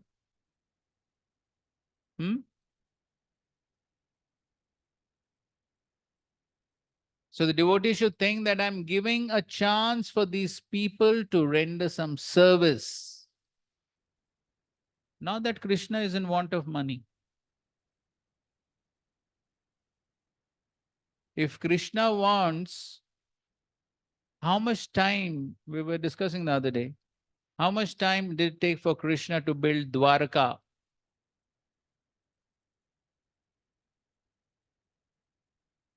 Nothing. So if Krishna wants to do something, he doesn't require anything. Just by his desire, everything will manifest.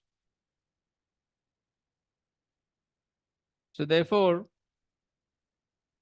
Srila Prabhupada did say at certain point, If Krishna wants, he can give you the entire world in 18 days.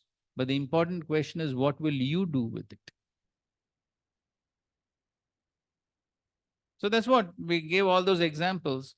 If Krishna wants, $19,000 or a big mansion at Detroit Fisher Mansion, you may have heard that story. Even the taps in the bathroom were plated with gold.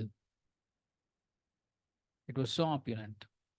But the man gave it at a cost like peanuts. That was another magic. That man was put into some illusion. After the deal was done, later when the devotees came, the man was regretting. He was saying, your old Swamiji has cheated me. And then later on, he was trying to take all the gold plating and everything. But the point is, if Krishna wants to provide, as Prabhupada says, if Krishna wants to give, he has 10 hands. If Krishna wants to give with his 10 hands, how much can you hold with 2 hands? But if Krishna wants to take away with 10 hands, how much can you hold? So, if Krishna wants to give, no big deal. But then, so therefore, a devotee has to think that Krishna doesn't require, Srila Prabhupada doesn't require, but who requires? I require this opportunity to serve so that I get purified, I make some spiritual progress. This should be the consciousness. Otherwise, within our own movement, we have seen so many devotees came and so many devotees went. The movement is still going on, the movement is expanding, everything is happening. So therefore, a devotee always needs to have that humble attitude, thinking that always needs to be grateful that by the causeless mercy of the Lord and Srila Prabhupada, I am getting an opportunity to serve so that I get purified and I make some progress. So if one is in this consciousness, then one will be grateful when one gets an opportunity to serve. Right? So that's an important point here, Srila Prabhupada has mentioned. Now, another important point, which is the essence of the verse, as Srila Prabhupada is writing, to develop Krishna consciousness is the highest perfection of life. Bhakti is mentioned twice in this verse in order to declare more emphatically that bhakti or the devotional service is the only means to approach Krishna. No other means, no other condition, become Brahmana, learned scholar, rich man, great philosopher, can induce Krishna to accept some offering. We all know the well-known pastime of the milk drinking brahmachari, correct? So Mahaprabhu told him, your tapasya, simply your tapasya is not going to help.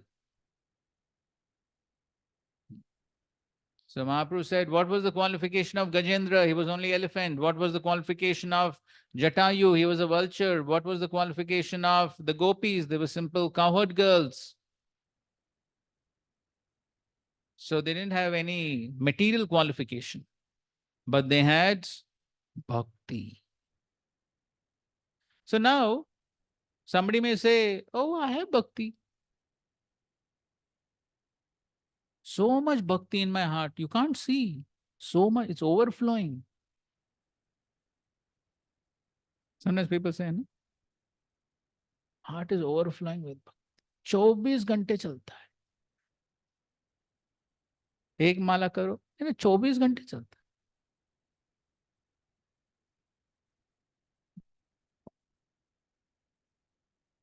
So what is this bhakti?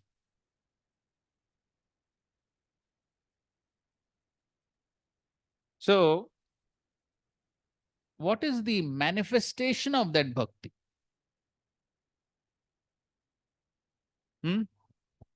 What? service. Okay. So many people are doing service.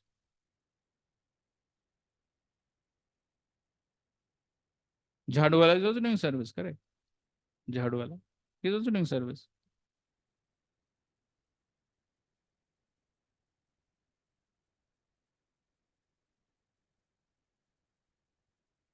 Okay, that's an important point. To fulfill Guru and Krishna's desire. Now, in the next paragraph, Prabhupada is writing important statement. What he writes? Very important statement. If one wishes to engage in devotional service to the Supreme Lord, in order to be purified and to reach the goal of life, if one wishes, if one does not wish, that's another story. But if one wishes to become purified and achieve the goal of life, then what one should do? The transcendental loving service of God. Then one should find out what the Lord desires of him. One who loves Krishna will give him whatever he wants, and he avoids offering anything which is undesirable or unasked.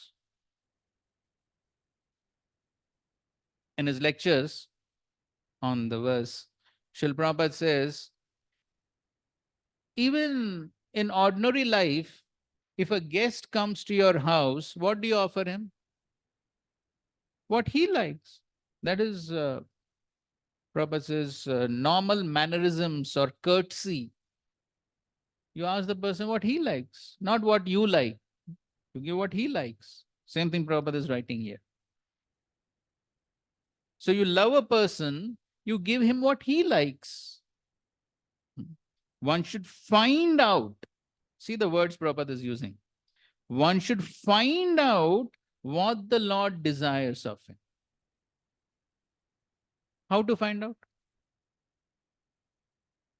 Okay, one thing is scriptures and from people who are very close to Lord, pure devotees. yes. So Guru, Sadhu, Shastra basically.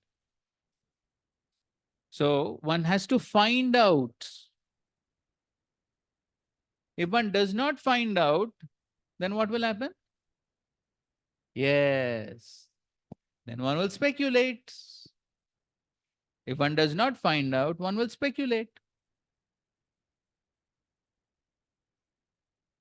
So this applies to any service that we render, not only the bhoga that we offer.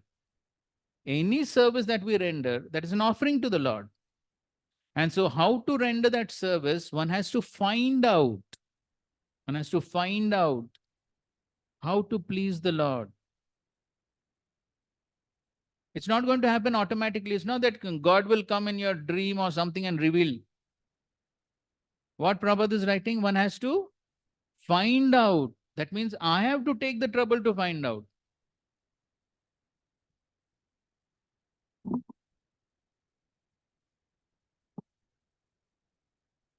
Shuddhagiti Prabhu tells this pastime. In the early 70s, when the movement was just growing,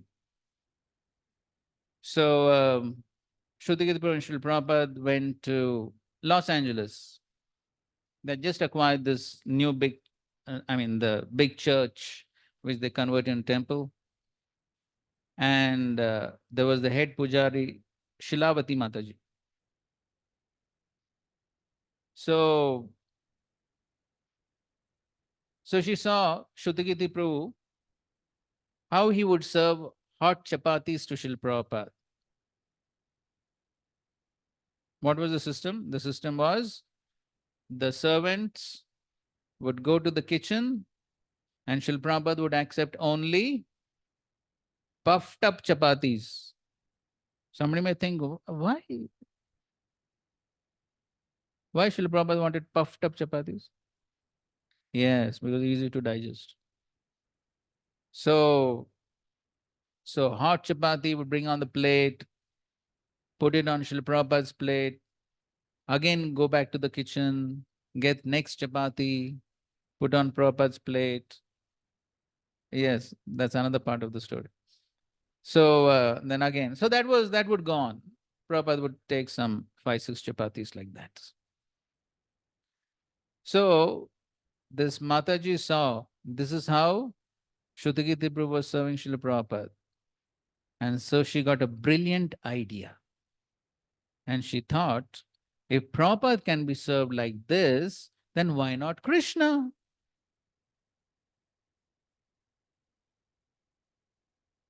So the next day, that's what she did. So the next day, she was getting one hot chapati from the kitchen and putting on Krishna's plate on the altar. And then she was very happy about it. And she sort of boastfully, she went and told Shrutakirti Prabhu, this is how I served Krishna today. So Shrutakirti Prabhu thought, oh, this is very strange. So he immediately went and told Srila Prabhupada. So Srila Prabhupada called this Mataji and said, who has told you to do this? So she said, I saw Shrutakirti doing like this. I thought I could do the same thing. No, you can't do this with Krishna. With Krishna, you have to put the full plate and then you go out and then you come back after 25 minutes or 20 minutes. You can't do this. Don't concoct something new. So, you see, apparently it's a good idea, right? It seems to be quite bona fide, isn't it? Seems to be quite bona fide. After all, the spiritual master is being served like this, so why not Krishna? But it is total concoction, mental concoction.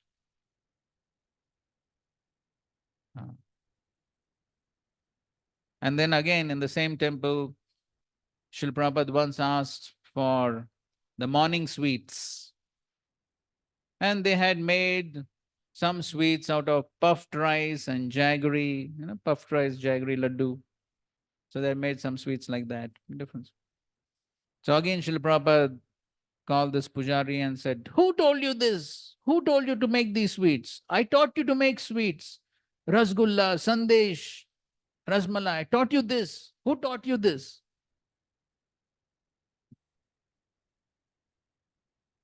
So, in this way, Srila Prabhupada, he had his desires and which are in line with Krishna. So Krishna's desires are understood through his pure devotees. And so therefore, whatever service one does, one has to find out what is expected of him. Very important. If one does not find out what is expected, one will obviously concoct. And apparently, it may appear to be a very good idea. It may seem to be wonderful. All that may be there. But if it is not in line with Krishna's desire, it will all be Shrama eva hi kevalam. Simply useless labor. So that's what Srila Prabhupada was doing. Srila Prabhupada would travel to different centers, different temples, and he would always see whether the standards are being properly followed. And wherever he found discrepancies, Srila Prabhupada would personally correct and make sure that the standards were properly followed. So there's so many pastimes like that. So for any service that one is doing, one needs to find out what Krishna wants.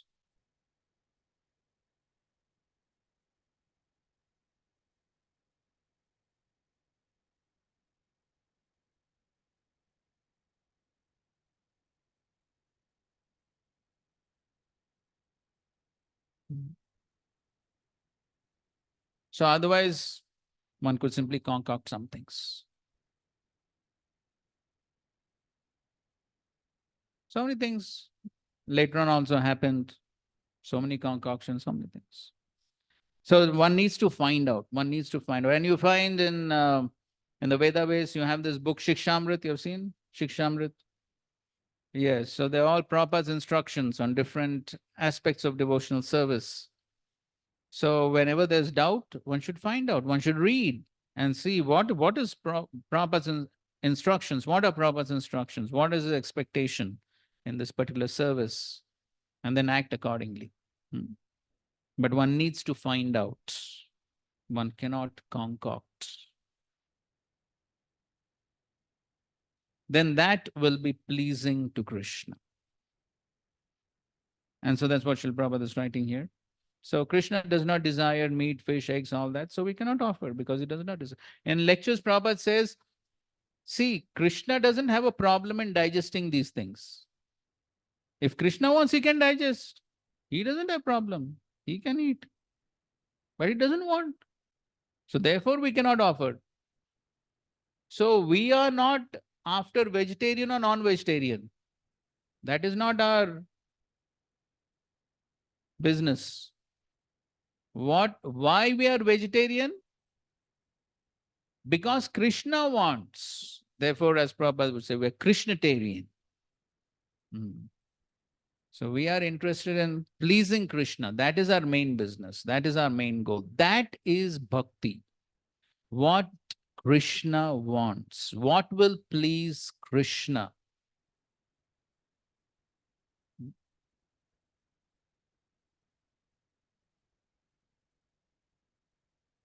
So just like in the Juhu story, you may have read,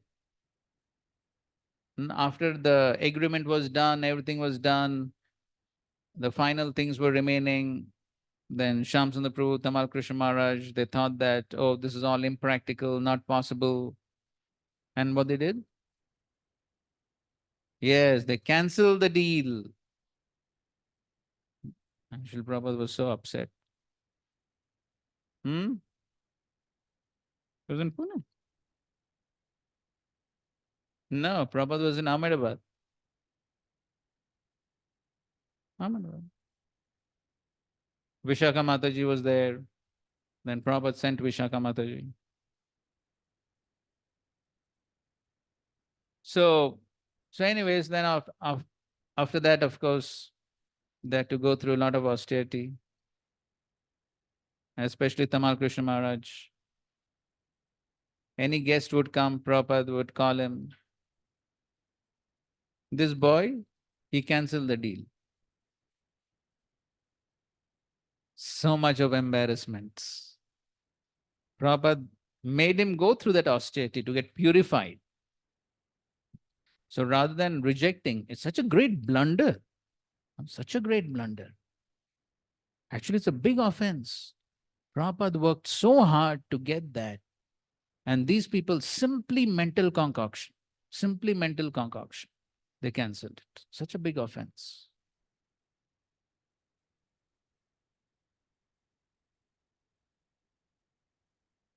No, that's what they were thinking. These people only were thinking like that. He's become too old. So that's what. So total mental concoction. So rather than rejecting them, Srila Prabhupada purified them by that austerity. So therefore, one has to be very careful. The tendency for concoction is very strong.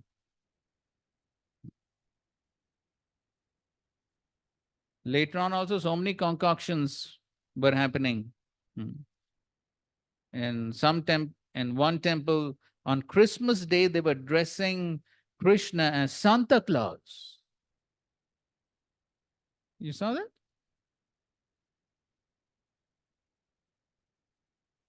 Where is this? So many concoctions. Tendency is very strong. Independence Day what? Acha. Where they did that? Here also they did it?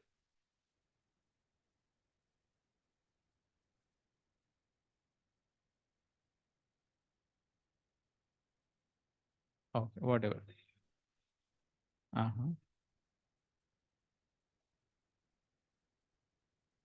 What they made Vittal? So anyways, so the tendency for concoctions is very strong.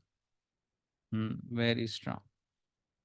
So of course, Narsimha Kavach Prabhu he says, if Krishna wants to change his form or something, he will do it. Why you have to do it? Forcibly.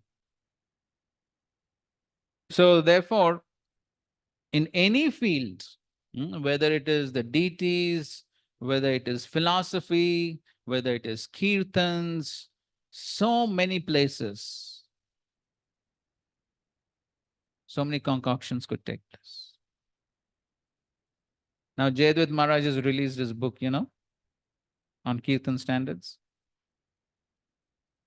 We were in Mayapur, so Maharaj was there for the Mayapur Institute's closing ceremony. So Maharaj personally gifted us his book, Kirtan Standards, where he has authoritatively, with references, spoken of so many standards. Up to us, whether we want to follow or not, it's up to us. But if I follow, who gets benefit? I. That's how it works. See, many times what we think, if others follow, then I will follow. No, if I follow, I will get benefit. Why should I wait for others? Correct? So that should be the understanding. So in any case, the point that we're trying to make here is that this is what is meant by bhakti. Bhakti means I should find out what is pleasing to Krishna and do that. Then I make progress. Okay, that's one part of bhakti. What is another important aspect of bhakti? How does that bhakti, love, devotion, how does it manifest? We're looking at different aspects. Okay, one aspect is this, that we do what? Krishna likes, what is pleasing to Krishna. And that we need to find out from Guru Sadhu Shastra. Okay, what is another important aspect of love, bhakti? Huh? Yeah. Okay, that's amongst devotees. Okay, that's correct. That's loving exchanges amongst devotees. That's fine. But more in a general sense, in any service. Okay.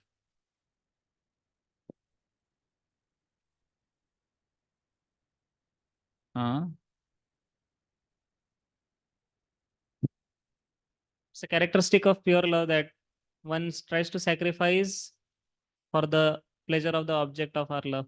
Good. Yes. So love means selfless sacrifice. There has to be some sacrifice. That's a manifestation of love. If you do something, then I do something. What is this called? Yes, it's called business. That's not love. So love means selfless sacrifice. Going out of one's way to please the object of love.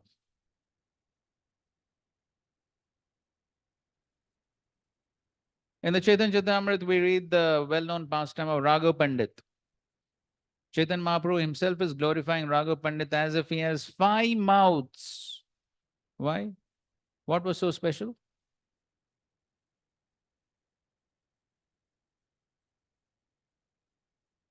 So what is Mahaprabhu saying? Mahaprabhu is saying Raghav Pandit had hundreds of coconut trees in his own garden. But still he would go many miles to get the best coconuts, even if it meant paying a higher price. So he wanted to offer the best. And so he would get these coconuts, clean them, wash them, put in cooling water,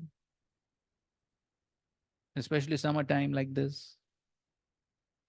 And then remove the coconut water, and then remove the coconut pulp, and then offer to the Lord.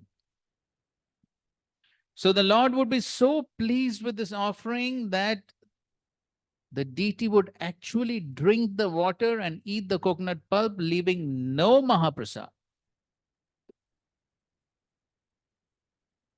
You saw that anytime in your kitchen?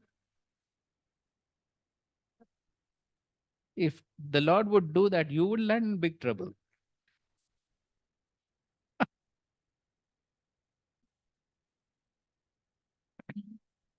No Mahaprasad.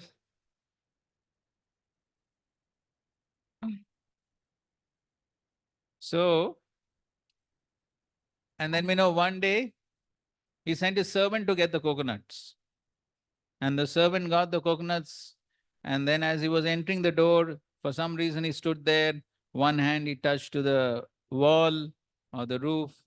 Same hand he touched to the coconuts. Raghav Pandit saw that and he said, "Oh fool, you don't understand. People are walking through the door and the dust from their feet goes to the ceiling. And that same dust you're putting on the coconuts, they're not fit for offering. Throw them." And then again he sent him long distance to get the coconuts.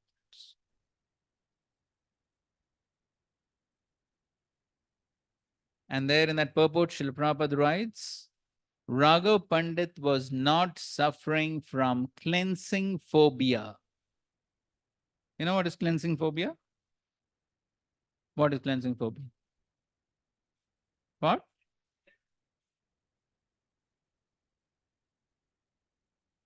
What does it mean?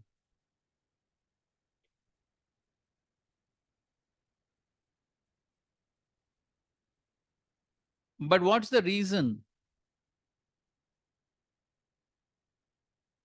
No, we're not talking about Raghav Pandit. No, some people just have some phobias. It's just karma actually, for whatever reason. Some people have phobias of water, different phobias people have, different fears. Inborn fears, they come from the previous life.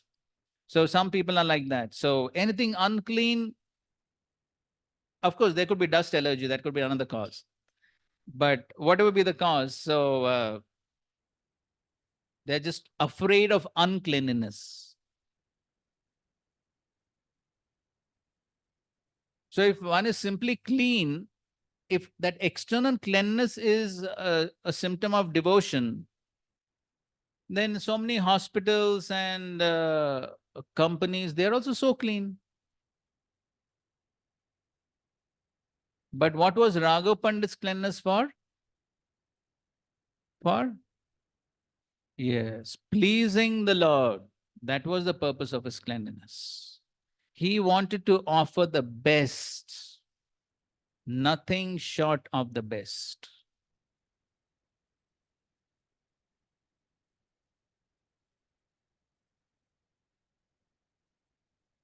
And then we know Raghav Pandit and his sister Damayanti, every year they would cook hundreds of preparations for Sri Chaitanya Mahaprabhu. And as they were cooking those preparations, they were totally absorbed. What will please Mahaprabhu? Now, whether I should add this spice or this spice, if I add this, Mahaprabhu will be pleased. If I don't add this, he will be pleased. And total focus, total concentration. And then after cooking all that, they would pack them elaborately. Of course, they didn't have some machines or something. Maybe some banana leaves or whatever. But then every preparation they would pack in some packing, and then few packings in a bigger packing. And like that, all those preparations they would pack in 2-3 huge bags, maybe gunny bags. And 10 men would carry those, walking. They would go from Bengal to Jagannath Puri.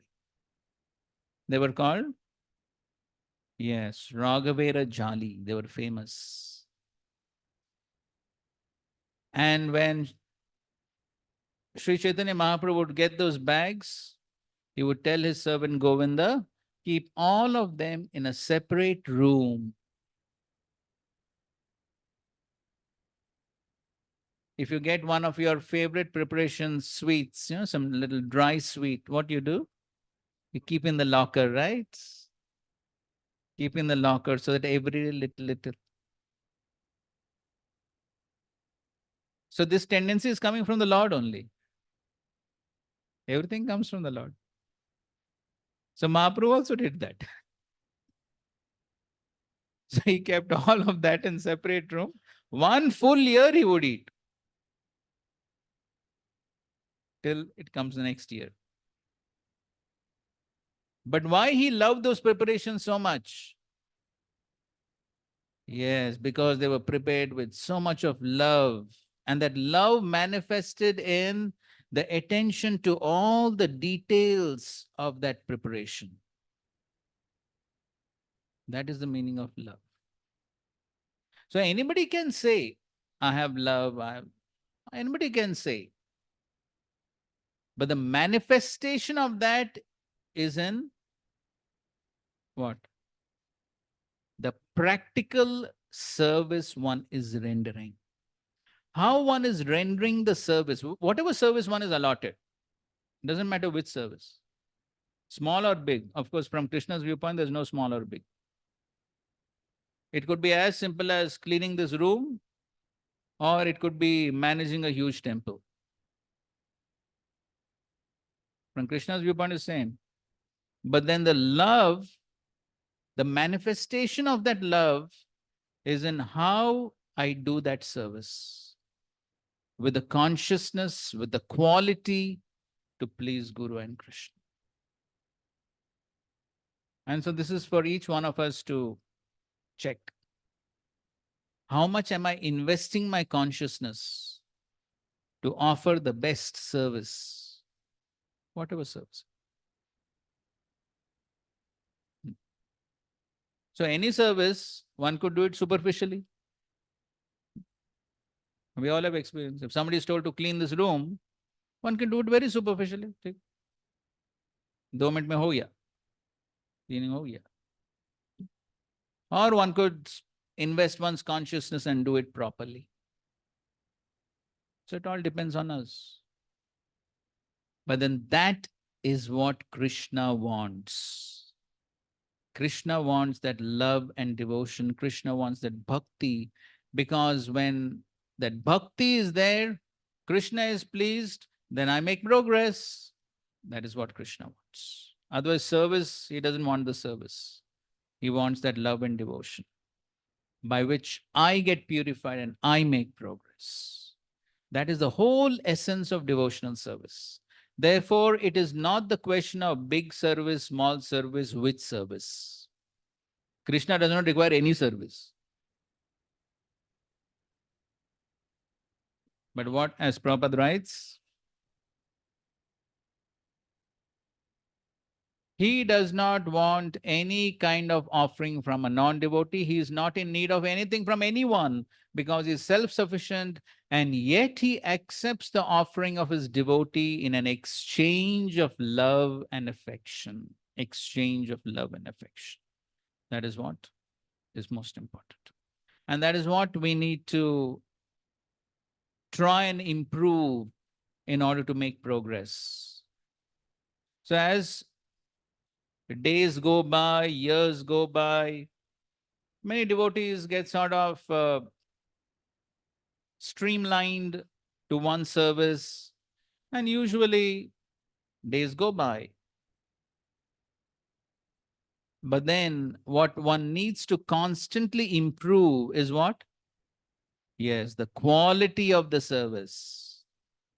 Every service, from morning to night, whatever I'm doing, whether it is chanting or hearing or giving a lecture or cooking or kirtan, any service or management, book distribution, or honoring Krishna Prasad. Every service, the quality of service can be improved. And that is what needs to be focused on. How to improve the quality of my service, how to improve the quality of my relationships, how to improve every aspect of my devotional service. And that is what Krishna is looking for, and that is what pleases Krishna. And this is the essence of devotional service. Otherwise, if one is not focusing on this, then the practices of a devotional service will simply remain superficial, external. And then by that type of devotional service, one doesn't make much progress, nor does one get much taste in one's practices. And then after some time, one could get a little frustrated, bored. So what one really needs to focus on is, am I focusing on the quality of the service that I'm rendering? Selfless service. That means one needs to take some trouble, right? Selflessness. The classic example is for selfless service in this world. Yes, mother and child. There's some trouble there. Mother is undergoing some trouble. That is called sacrifice. Okay, fine.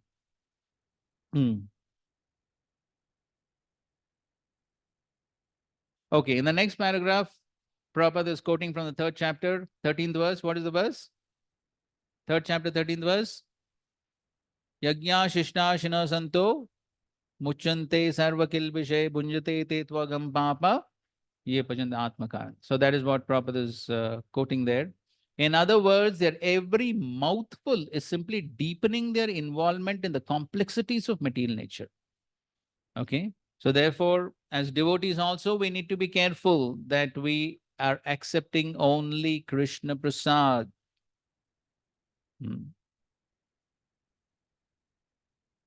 Otherwise, sometimes even devotees take it a little casually. So I was in some other place, so we were traveling, and some long distance we were traveling. It became afternoon, lunchtime. Those devotees were hungry, and so there was a stall on the side. They got down from the car and they got potato chips and some juice and those cold drinks. They asked me, do you want? I said, I'm not hungry. I'm okay. But they bought and they took. So sometimes, one may take a little bit casually these things. Okay. But then again, okay, one may still justify, oh, it's vegetarian food. No, it's harmless, this, that. But then again, so then that hampers our progress. If we don't take things seriously, then our progress will be hampered. But preparing nice, simple vegetable dishes, offering them before the picture or deity of the Lord Krishna, and bowing down and praying for him. You see this? Bowing down and praying for him to accept such a humble offering enables one to advance steadily in life, to purify the body, and to create fine brain tissues, which will lead to clear thinking. This is how the offering needs to be done. Not just placing it in front of the picture or deity, say something and no, Prabhupada is writing here. What is writing? Bowing down, praying for him to accept such a humble offering. So you see the consciousness, the mood when one is making the offering. So whoever is doing the offering in the kitchen, whoever is doing the offering, they should be trained. Otherwise, everyone's consciousness will be affected by that if people are not trained.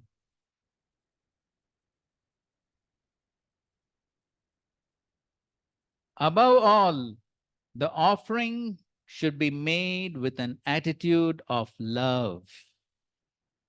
Krishna has no need of foods, since he already possesses everything that be. Yet he will accept the offering of one who desires to please him in that way. And then the next statement is the crux of the matter. The important elements in preparation, in serving, and in offering is to act with love for Krishna. So you see all aspects, preparation, serving, offering, everything has to be done with love. Then Krishna reciprocates. Okay, please read the next paragraph. Prabhupada is talking about the impersonalists. The impersonalist philosophers who wish to maintain that the absolute truth is without senses cannot comprehend this verse of Bhagavad Gita. To them, it is either a metaphor or a proof of the mundane character of Krishna, the speaker of Bhagavad Gita. But in actuality, Krishna, the Supreme Godhead, has senses, and it is stated that his senses are interchangeable. In other words, one sense can perform the function of any other. This is what it means to say that Krishna is absolute. Lacking senses, he could hardly be considered full in all opulences. In 7th chapter, Krishna has explained that he impregnates the living entities into material nature. This is done by his looking upon material nature. And so in this instance, Krishna's hearing the devotee's words of love in offering foodstuffs is wholly identical with his eating and actually tasting. This point should be emphasized. Because of his absolute position, his hearing is wholly identical with his eating and tasting. Only the devotee who accepts Krishna as he describes himself without interpretation can understand that the supreme absolute truth can eat food and enjoy it. Okay, see, this is an important point. So in this instance, Krishna's hearing the devotee's words of love in offering foodstuffs is wholly identical with his eating and actually tasting.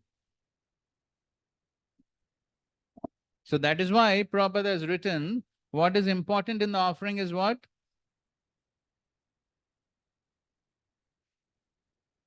Praying for him, praying, words. So when the devotee, he prays to the Lord, requests the Lord to accept the offering, so that those prayers Krishna hears, and that is as good as his eating.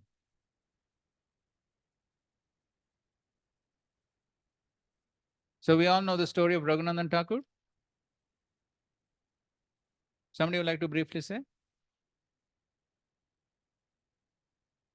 Somebody else? Raghunandan Thakur? Haan, bolo sadhu. So when Raghunandan Thakur was small child, so one time his father has to go some out of the village. So he told that in my absence, you can feed the deity daily, feed to the Lord daily.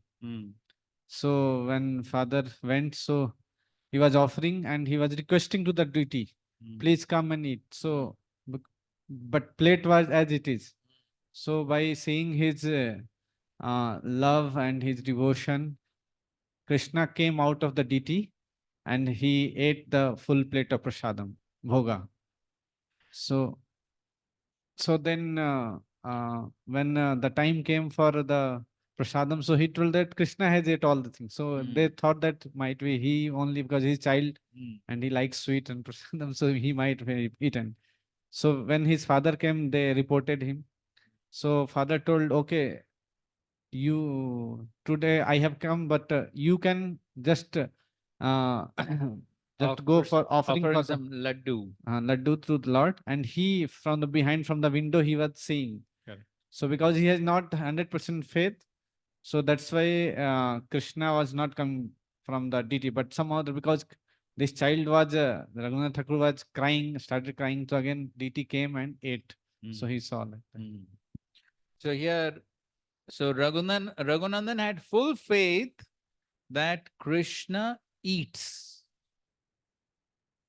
He had full faith. So therefore, when the plate was as it is, he began to cry, literally cry. He was requesting, my dear Lord, please eat, eat, eat. Otherwise my father will be angry, you have not eaten. So that is what Prabhupada is writing. That hearing is equivalent to his eating. So that prayers. So therefore, when the offering is done, the prayers have to be chanted with feeling. As Prabhupada is writing here, one has to feelingly chant the prayers, requesting the Lord, my dear Lord, I am most unqualified, but please accept this. Prabhupada is writing, right? In a humble way. Praying for him to accept such a humble offering. So that mood is very important. So when Raghunandan actually began to cry desperately, then the Lord was obliged to accept. So therefore, devotional service is nothing mechanical. So anytime we're offering prayers before the class or anytime, nothing mechanical. There has to be some feeling. And then Krishna sees those feelings of love, then he's happy to accept. Huh? Sometime in our neophyte stage, one may try to get feelings, even though it is not there, or one may try to in chanting or some. So whether it is Sahajaism, Nothing artificial. Nothing artificial. So the basic mode is of prayer, requesting the Lord to accept the offering. So one always feels oneself unqualified to make an offering, but then one is requesting. So it's basically the humble attitude. Okay, it's not any external show. Like the surgeons make a big external show. So it's not the external show. So it's the feeling, the attitude, the humble attitude, as Prabhupada is writing here, the humble attitude. As the whole thing, so many places Prabhupada explained here, Lord does not require the offering. He is not obliged to accept the offering. So therefore, I need to be humble to accept this fact. The Lord is not obliged. He is not forced to accept my offering. But still, I am requesting, please accept this offering. Because if the Lord accepts, who gets the benefit? I get the benefit. So that proper mood has to be there. Not who make a big noise. Not external show.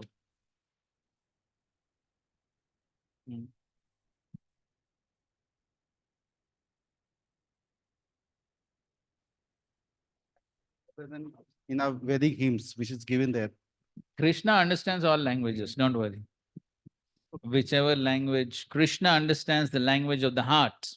So what is the use of mantra then? Can we request as such? The meaning will be the same, but instead of mantra, we can just say. That's why we focus so much on this point. What? One should find out what the Lord desires of him.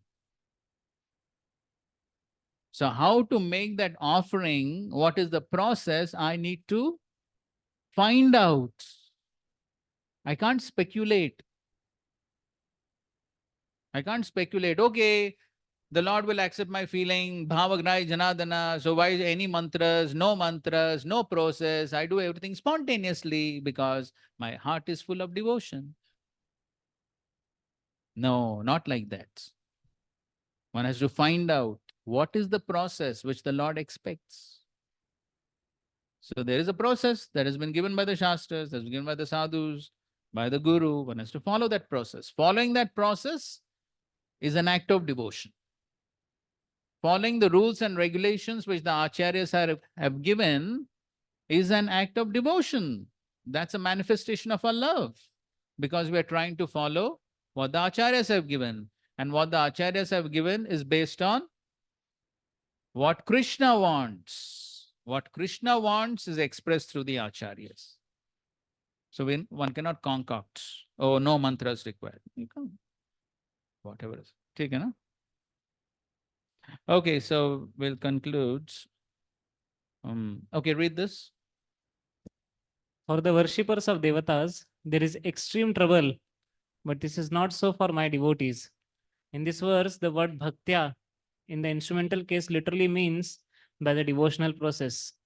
But then with the next phrase, bhakti uparitam, offered by the process of bhakti, there would be unnecessary repetition. The sentence would read, I accept that which is offered by devotion from whoever offers by devotion. Thus the word bhaktya in this verse should mean bhaktya sahita, indicating in this sentence a person endowed with genuine devotion, the real devotee.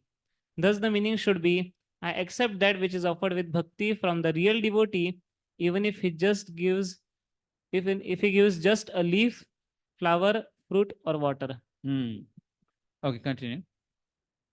Thus, I do not accept what is offered by persons who are not my devotees, who have only some temporary spurt of devotion. But whatever my devotee gives, I enjoy it in a suitable way, ashnami. What type of offering is it? He does not offer it because someone told him to offer it, but he gives it out of love, bhakti uparitam. But if my devotee has an impure body, I do not accept even that offering. He must have a pure body, prayatatmanaha, ritually pure body. This excludes person from offering during menstrual cycle or with other impurities. However, the word prayata atmana can also mean a person with pure mind. No one except my devotee has a pure mind. The sign of their purity is the fact that they cannot give up the service to my lotus feet. Even if there is a trace of lust or anger, it is insignificant, like the bite of a toothless snake. So one word of this verse which is not so much focused on is prayatatmanaha. You see the word to word meaning, prayatatmana? Yes, from one in pure consciousness. And as Vishwanath Thakur is explaining, so this purity refers to both external purity as well as internal purity. So the external purity also is required. So while doing the offering, one has to take bath and clean clothes and all that, the external purity. But also the internal purity, a person with a pure mind. From one in pure consciousness. So Krishna is pleased to accept from one in pure consciousness.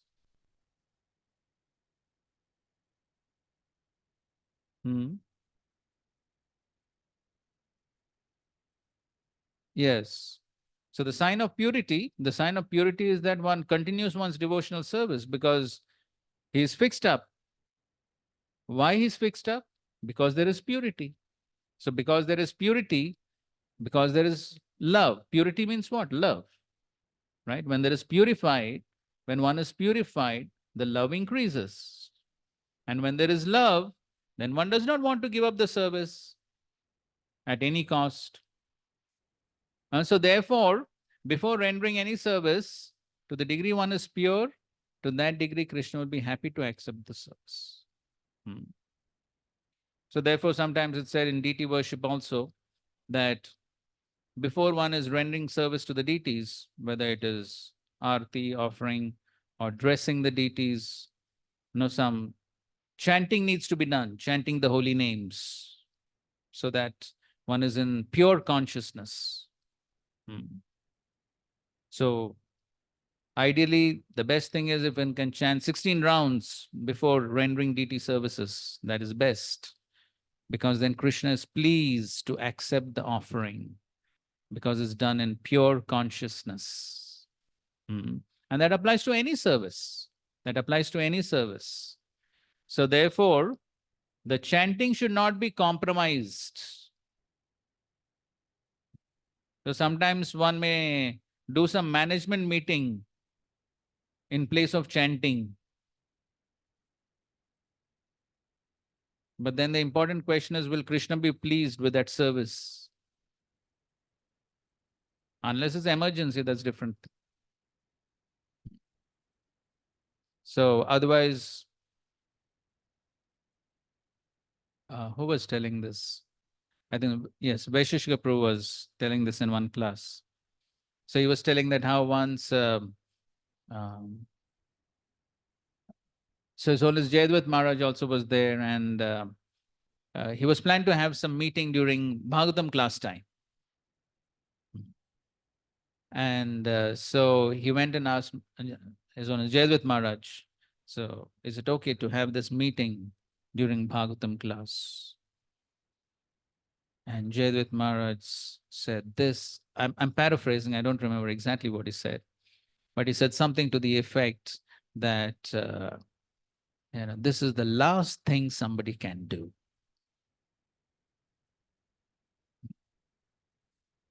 So why? Because if one does not, if there is no proper purification of the consciousness, and then before that we're trying to offer some service, then that service may not be very pleasing to Krishna.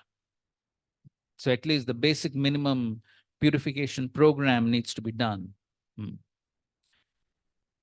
As on his Bhakti Birad Bhagavat Maharaj, he would say that when he was in the capacity of president and all, so when there would be a management meeting, the first question he would ask everyone is, has everyone finished chanting the 16 rounds? And if somebody says we didn't finish, then he would say, okay, let us all chant.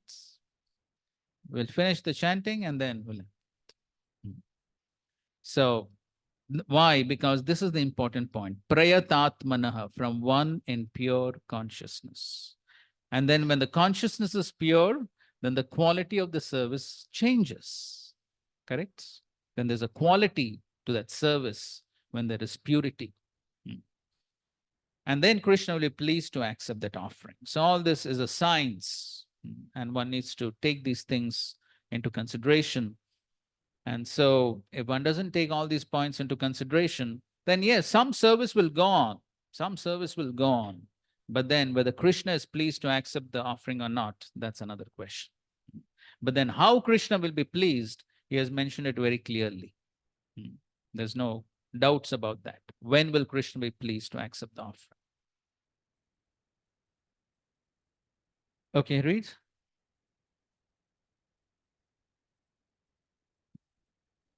Krishna is not hungry. Krishna is not hungry. He is self-satisfied, Purna. But if his devotee offers him something with love and affection, then he accepts. So do not think that we have made such nice, sumptuous plate for Krishna. Krishna must eat. No, there is no such thing. Must. You cannot make Krishna must. There is not, that is not possible. So Krishna will see how much you have love for him. Then he will accept. Otherwise, he will reject. One cannot force. Example? Yes. Duryodhana made such a big feast. Krishna, I am not hungry. What to do? Okay, this is, maybe you can take down the reference, you read it on your own, but this is the pastime of Raghunath Das Goswami. And we know how Raghunath Das Goswami, initially he was inviting Chaitanya Mahaprabhu and the sannyasis for prasadam with the money from his father, and then later he stopped. So these are very important verses in that connection. So you can read them on your own later. And you know this famous verse, Vishaira Anna Kaila Malina Hoyaman Malina Mana Hoile Nahi Krishna Rasmaran.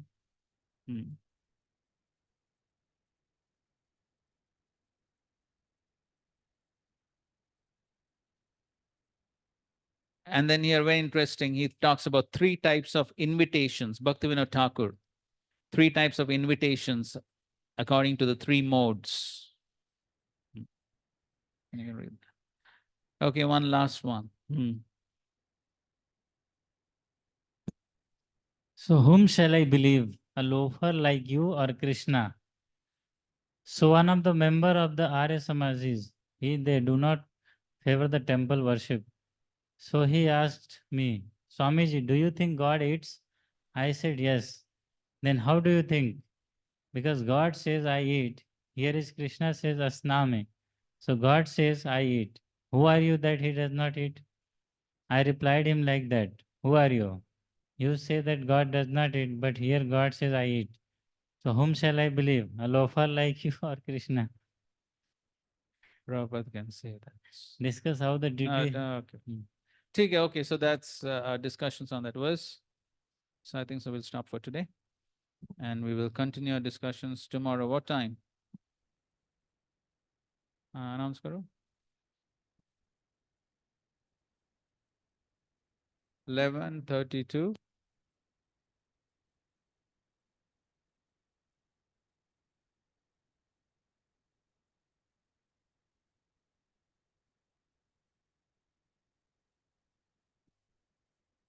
Hare Krishna. So as tomorrow, many of the devotees wish to go to Camp Temple for Amarendra Prabhu's Bhagavatam class. So as the class goes long, so we have requested, many of the devotees requested to keep the timing of Bhakti Shastri at 11:30. So it will go on from 11:30 till 1:45, and if possible, we can also till 2. So we will complete this 9th chapter tomorrow. And after, regarding the further chapters, like 10th, 11th, and 12th, so most probably would have it in the 3rd week, but I will just consult with all the devotees once, even the outstation devotees. Because in that day, that week, Ram Navami and Ekadashi also comes, so we will arrange accordingly, and we can check the availability of the devotees. We'll let you know, Prabhuji, tomorrow.